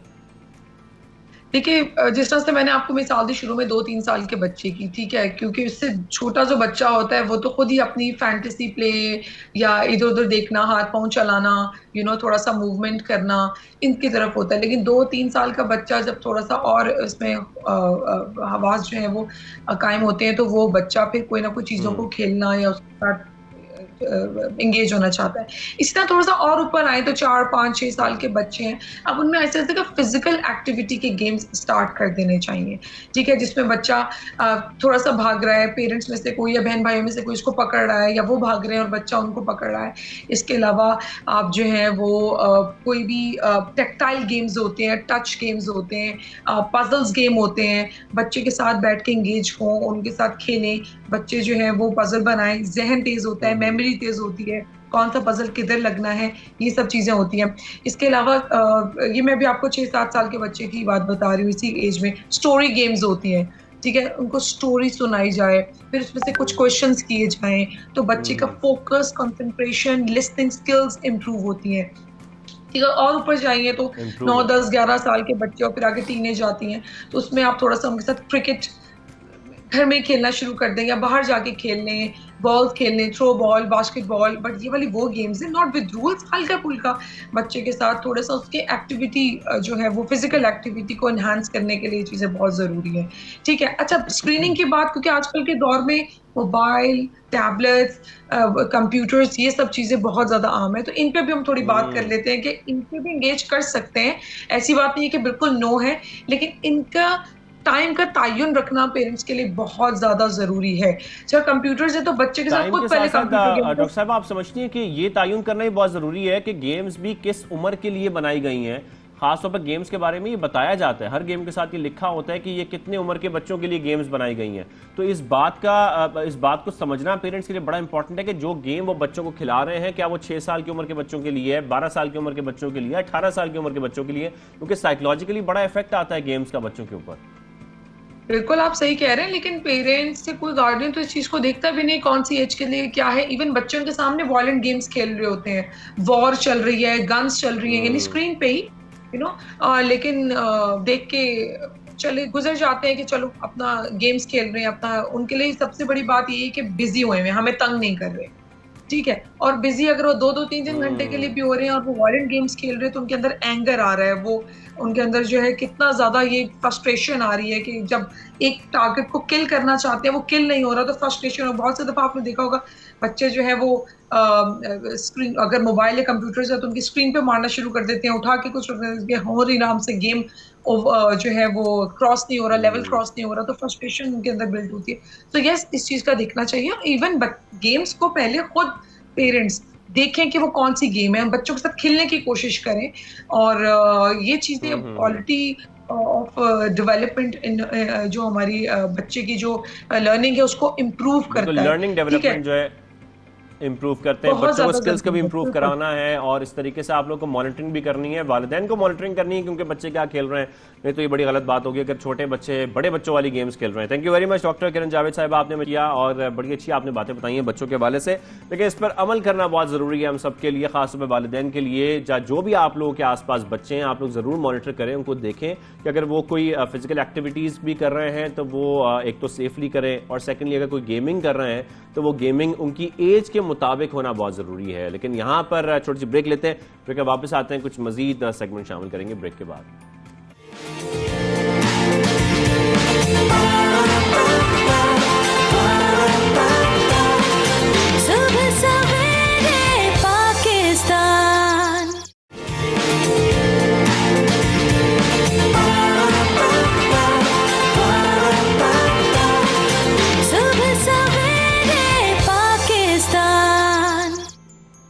वेलकम बैक, आप देख रहे हैं सुबह सवेरे पाकिस्तान शाहजेब अहमद के साथ, और प्रोग्राम को आगे बढ़ाएंगे। और आपको हमने बताया था कि हम आपकी बहुत सारे लोगों से मुलाकात भी करवाएंगे। कुछ लोग हमारे स्टूडियो में मौजूद हैं, कुछ लोग किसी और स्टूडियो में मौजूद हैं, उनसे ही मुलाकात करवाएंगे।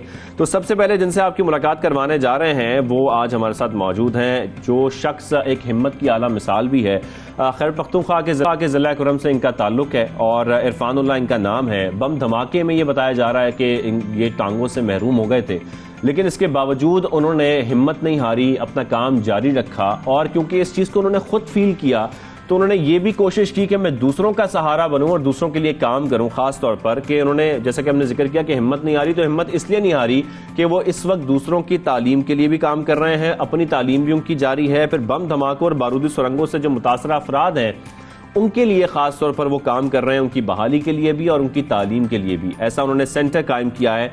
इस हवाले से हम जानना भी चाह रहे हैं इरफानुल्लाह की क्या कहानी है, ये सफ़र का आगाज़ कैसे हुआ और ये हादसा उनके साथ कैसे पेश आया। तो आप लोगों की मुलाकात करवाते हैं इरफानुल्लाह से। इरफानुल्लाह हमारे साथ मौजूद है, इनको खुशामदीद कहेंगे सुबह सवेरे पाकिस्तान में। कैसे हैं आप? Good morning. बहुत शुक्रिया, थैंक यू सो मच आपका और आपकी नेटिव न्यूज़ का कि आप लोगों ने मुझे अपने प्रोग्राम में इनवाइट किया। बहुत शुक्रिया। Good morning. इरफानुल्लाह, हमें तो आपसे मुलाकात करके बहुत खुशी हो रही है कि आप माशाल्लाह हिम्मत के साथ इतना काम कर रहे हैं, तालीम के लिए भी और तमाम जो मुतासरा अफराद हैं उनकी बहाली के लिए भी। मुझे थोड़ा सा बताइएगा, सबसे पहले तो ये बताइएगा ये वाकया क्या हुआ था, आपको ये प्रॉब्लम जो हुआ, ये कौन सा बम धमाका था, कहाँ का बम धमाका था, कैसे हुआ सब कुछ? अच्छा जी, ये 25 जुलाई 2011 को मैं स्कूल से वापस आ रहा था, मेरे साथ दोस्त थे, कजन्स थे और अंकल था। तो जब हम जिला कुरम के जो मेन बाजार है सद्दा बाजार, उसमें में पहुंचे तो अंकल ने कहा कि आप बच्चों को पहुंचाओ घर। तो बच्चों को मैंने गाड़ी में बैठा के उनको बताया कि आप लोग जाए। मैंने अंकल को कहा कि मैं आपके साथ जाता हूँ। वो पेशे के लिहाज से खुद जर्नलिस्ट था, उस वक्त जो हालात थे वो कवर कर रहे थे। मैंने कहा कि आपकी ये मैं देखना चाहता हूँ जो आप लोग कर रहे हैं। तो उसके साथ मैं गया, वो कुछ दोस्तों के साथ मिला, दोस्तों ने कहा कि चाय पीते हैं। तो वो जब दुकान में अंदर गए, मैं भी अंदर होने वाला था, तो उधर बम धमाका हो गया वो दुकान के सामने। और बदकिस्मती से उस बम धमाके में हमारे साथ 3 बंदे शहीद हो गए मौके पे, 15 जख्मी थे और 15 जख्मी मेरे दोनों टांगे उसमें ज़ाया हो गए। और उस वक्त मेरा उम्र भी छोटा था, 4th क्लास में मैं पढ़ रहा था और एग्ज़ाम्स मेरे चल रहे थे। तो फिर मुझे ज़िला कुरम, उस वक्त तो कुरम एजेंसी था, तो मुझे डिस्ट्रिक्ट हेडक्वार्टर हॉस्पिटल शिफ्ट किया। उधर मेरा इलाज जो था वो नामुमकिन था। फिर मुझे उन्होंने हंगू शिफ्ट किया। हंगू में मेरा ट्रीटमेंट हुआ, जो इनिशियल मेरा ट्रीटमेंट था। फिर मैंने टांगे लगाए और फिर मैंने जो अपनी तालीमी सिलसिला था वो 5वीं क्लास से शुरू किया दोबारा। लेकिन इरफानुल्लाह, ऐसे मुश्किल वक्त से निकलने के लिए बड़ी हिम्मत चाहिए और मेंटली स्टेबल होने में बड़ा वक्त लग जाता है। तो मुझे थोड़ा सा बताइएगा फिर आपको किस चीज़ ने हिम्मत दी कि आप उन हालात से बाहर निकले और फिर आपने दूसरों के लिए काम करना शुरू किया? जी, ये ऐसा था क्योंकि मेरा अंकल जो था सबसे ज़्यादा सपोर्ट उसने मुझे दिया। वो मुझे मोटिवेट करता था कि इरफान आप डिफरेंटली एबल नहीं है। और ख़ुद भी जब मैं देखता था, मेरा मकसद यही था कि मुमकिन काम हर कोई कर सकता है। क्योंकि जब माशरे में किसी के साथ ऐसा हादसा होता है या पोलियो की वजह से या नेचुरली या कोई ऐसा इंसिडेंट ज़िंदगी में होता है तो वो हिम्मत हार जाता है। मैंने ये सोचा कि मैं लोगों को भी मोटिवेट करूं, मुमकिन काम हर कोई कर सकता है, क्यों ना मैं अपना तालीमी सिलसिला जो है वो भी शुरू करूं और साथ मुमकिन काम किया जाए। जो हमारे बहन भाई है उनकी फलाह बहबूद के लिए भी मैं काम शुरू करूं, ताकि इससे जो पाकिस्तान का यूथ है वो भी मोटिवेट हो सके और जो दूसरी डिफरेंटली। अच्छा, थोड़ा सा अपने बारे में बताइएगा, आप इस वक्त क्या तालीम हासिल कर रहे हैं, क्या कर रहे हैं? खास तौर पर जब हम मुतासरा अफराद का जिक्र कर रहे हैं कि आप उनकी बहाली के लिए भी काम कर रहे हैं, उनकी तालीम के लिए भी काम कर रहे हैं, इस वक्त आपकी एक्टिविटीज क्या हैं? मैं इस वक्त BS पॉलिटिकल साइंस कर रहा हूँ इस्लामिक पेशावर का जो प्रेस्टिजियस इंस्टीट्यूशन है इस्लामिक कॉलेज पेशावर से। और साथ मैं पार्ट डिसेबल वेलफेयर ऑर्गेनाइजेशन के प्लेटफॉर्म से कबायली अजला की जितनी भी मजदूर है, ख़ासकर वो मजदूर जो मेरे तरह बारूदी सुरंगों से, बम धमाकों से मजदूर हो चुके हैं, उनकी जो इम्प्लांटेशन है अपर लोअर लिम्स, जो मसनूई अज़ा है, वो हम फ्री ऑफ कॉस्ट प्रोवाइड करते हैं पाकिस्तान आर्मी की ताउन से। और साथ वो लड़के जो मेरी तरह स्टूडेंट्स थे जिनकी ज़िंदगी में ऐसे वाक़यात आ गए हैं, उनको फुली फंडेड स्कॉलरशिप्स पे पाकिस्तान की जो बड़ी इंस्टीट्यूशंस है, मसलन army public school, FG schools, cadet colleges, वहाँ भिजवाते हैं और फुली फंडेड स्कॉलरशिप्स पे उन पे तालीम हासिल करते हैं, ताकि वो मकसद हमारा यही है कि वो ना अपने घर पे और ना इस माशरे पे बोझ बन से, ताकि वो इस माशरे में इसकी डेवलपमेंट में वो कंट्रीब्यूट कर सके, ताकि वो ये फील ना कर सके। लेकिन आप ये जो जिक्र कर रहे हैं अज़ा की पेवंदकारी का, अब तक कितने अफराद की मदद आप ऑलरेडी कर चुके हैं? क्योंकि जाहिर बात है इरफानुल्लाह, इसके लिए बहुत बड़े फंड्स चाहिए होते हैं, फंड्स की ज़रूरत भी पड़ती है, तो ये सारा मामला आप कैसे संभाल रहे हैं? ये जी हम पब्लिक भी हमारे साथ कंट्रीब्यूट करता है, और जो सबसे ज़्यादा कंट्रीब्यूशन है वो हमारे साथ करता है 11 कोर जो है पेशावर कोर कमांडर साहब। उस वक्त स्टार्ट लिया था हमारे साथ जनरल शाहीन मज़हर महमूद साहब ने, और वो टिल कंटिन्यू है। 1021 बंदों को जो वॉर विक्टिम्स थे, जो मुख्तलिफ ये बम धमाके बारूदी सुरंगों से वो मजूर हो चुके थे, उनको हमने ये लोअर और अपर लिम इम्प्लांटेशन कराई, और साथ 18 स्टूडेंट्स, वो स्टूडेंट्स जो मुख्तलिफ हादसा की वजह से मजूर हो चुके थे, वो मुख्तलिफ पाकिस्तान के जो मुख्तलिफ इंस्टीट्यूशंस है वो फुली फंडेड स्कॉलरशिप पे पढ़ रहा है। ज़बरदस्त। तो अब आपका इरफानुल्लाह माशाल्लाह आप बड़ी हिम्मत वाला काम कर भी रहे हैं और दूसरों का सहारा भी बन रहे हैं। आखिर में क्या कहना चाहते हैं, मुस्तकबिल के क्या प्लान्स हैं जो आप हमारे प्लेटफॉर्म से शेयर करना चाहते हैं? मुस्तकबिल में तो मेरा ये एक उस पे मैंने काम शुरू किया है, कॉम्प्लेक्स पे, डिसेबिलिटी कॉम्प्लेक्स जो है वो पूरी पाकिस्तान में नहीं है। हमारा मकसद ये है कि उसमें एजुकेशन की फैसिलिटीज़ भी हो, आर्टिफिशियल लिम्स के लिए भी, उनके रोज़गार के लिए skill development centres, trauma handling centre, वो मेरा प्लान है। वो इंशाल्लाह सारे पाकिस्तान के मज़दूरों को इंशाल्लाह वो सर्विसेज देंगे।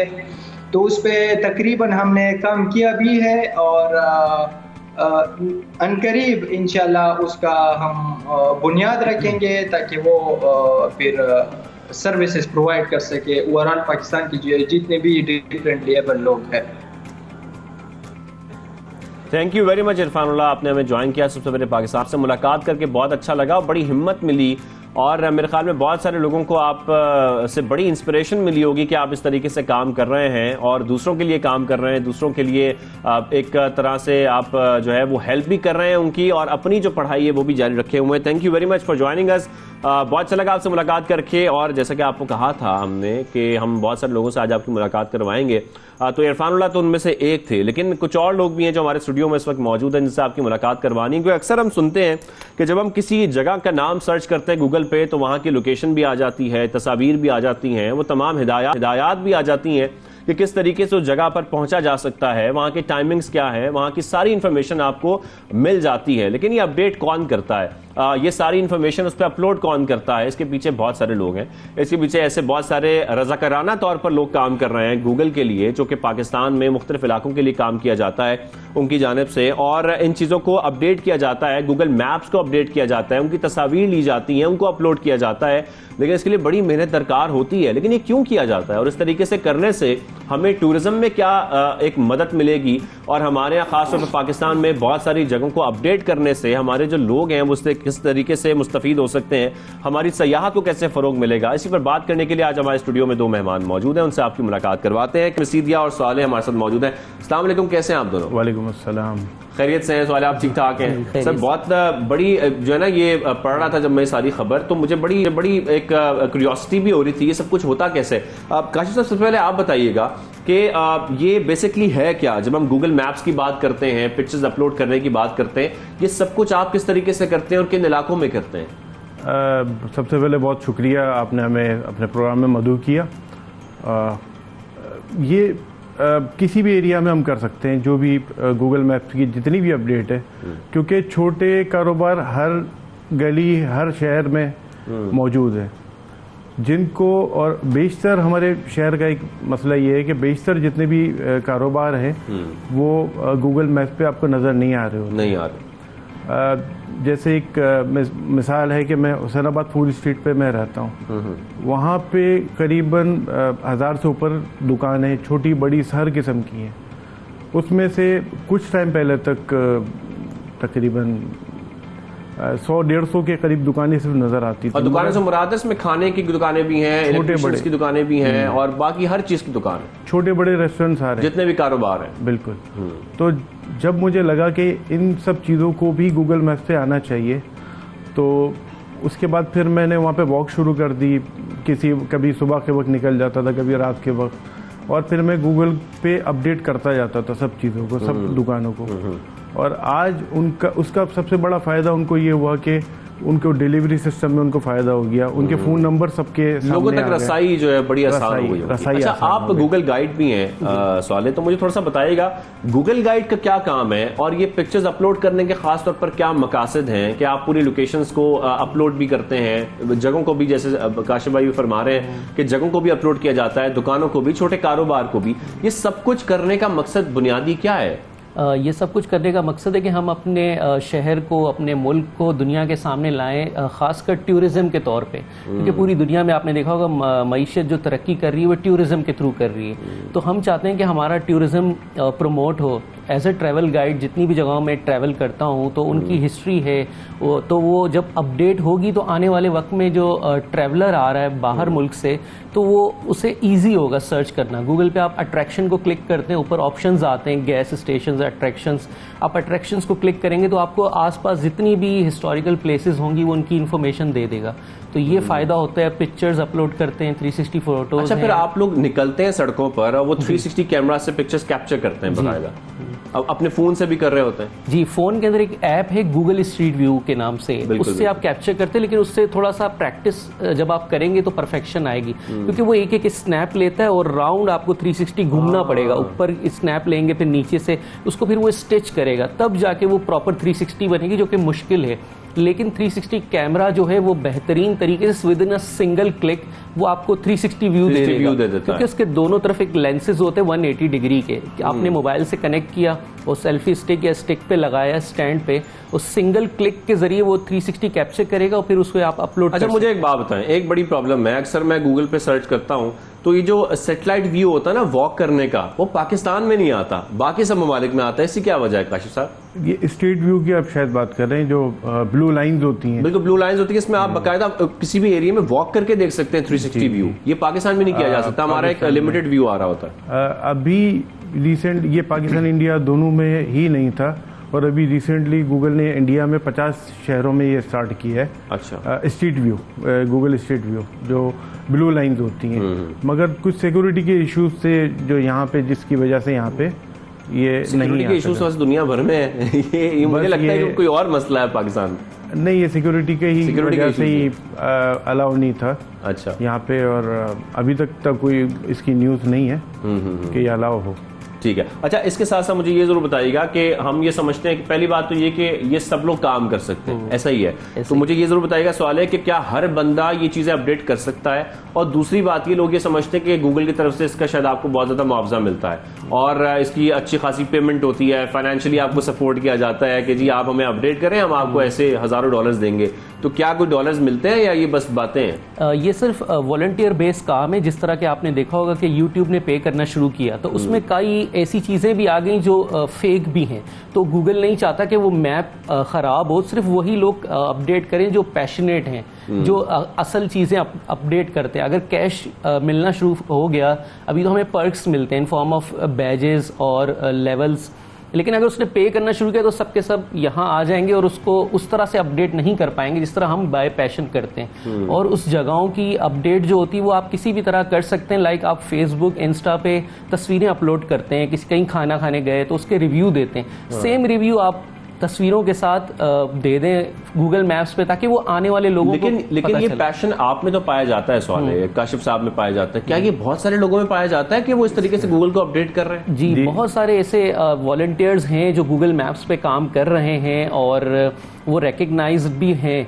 अब जैसे मैं गूगल ट्रस्टेड प्रो हूँ, गूगल से वेरीफाइड, तो सिर्फ 50 लोग हैं पूरे पाकिस्तान में जो स्ट्रीट व्यू फोटोग्राफी करते हैं और वो गूगल से वेरीफाइड है। गूगल उनको एक बैज देता है कि जब भी हम 360 कहीं अपलोड करते हैं तो वो जगह बूस्ट होती है अपने आप, वो बिजनेस बूस्ट होता है। तो ये सब वॉलंटियर बेस लोग काम कर रहे हैं इस पर, लेकिन इसमें अक्सर जो प्राइवेट तस्वीरें होती वो अलाउ नहीं होती, सिर्फ प्लेसेस की तस्वीरें, फूड्स की तस्वीरें, ताकि लोगों को उस तक रसाई हासिल हो। अच्छा, हमारे साथ शाहरुख हमारे एक प्रोड्यूसर हैं, वो भी बता रहे हैं कि वो भी लेवल 5 पे काम करते हैं लोकल गाइड का, इस तरीके से गूगल को सर्व कर रहे हैं। शाहरुख, क्या बात है आपकी। तो अच्छा, मुझे बताइएगा काशिफ भाई कि ये तो सारी बात हो गई कि किस तरीके से आप लोग, एक पैशन है आप लोगों का, यानी कि आप लोगों का प्रोफेशन कुछ और है और ये सिर्फ पैशन है कि जिसके तहत आप ये काम कर रहे हैं, गूगल को सर्व कर रहे हैं ताकि लोगों को एक हेल्प मिले। एक तो फायदा टूरिज्म को पहुंचता है, और क्या फायदे हैं इसके खास तौर पर? मैं सबसे पहली चीज जो ये अभी जो बात कर रहे थे उसी को मैं जरा कंटिन्यू करना चाहता था कि ये जो कम्युनिटी है, जो गूगल की जो कम्युनिटी है, दुनिया भर में तकरीबन 15 करोड़ से ज़्यादा लोग हैं जो ये गूगल की अपडेट सारी करते रहते हैं पूरी दुनिया में, और ख़ास तौर पे पाकिस्तान में इसकी कम्युनिटी है मगर इतनी मुनज़्ज़म नहीं है।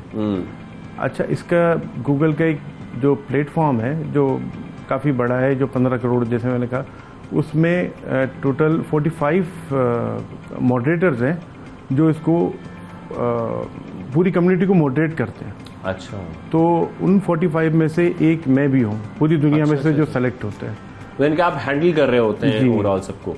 जी, पूरी कम्युनिटी को, पूरी कम्युनिटी। और इसके अलावा एक और ऐप होती है जो आपके मोबाइल में वैसे नॉर्मली नहीं होती मगर आप इसको डाउनलोड कर सकते हैं, गूगल क्राउडसोर्स के नाम से। क्राउडसोर्स गूगल क्राउडसोर्स, वो भी टूरिज्म की प्रमोट करने के लिए बड़ी हेल्पफुल है। गूगल क्राउडसोर्स, गूगल क्राउडसोर्सिंग का ये समझे कि जितनी भी ऐप हैं, गूगल मैप्स हो गई, गूगल क्लासरूम हो गया, गूगल की कोई भी प्रोडक्ट, गूगल असिस्टेंट हो गया या गूगल ट्रांसलेशन हो गया, ये इन सब की माँ है। आप जो डाटा गूगल क्राउडसोर्स को देंगे वही आपको बैक एंड पे मिलेगा सबको।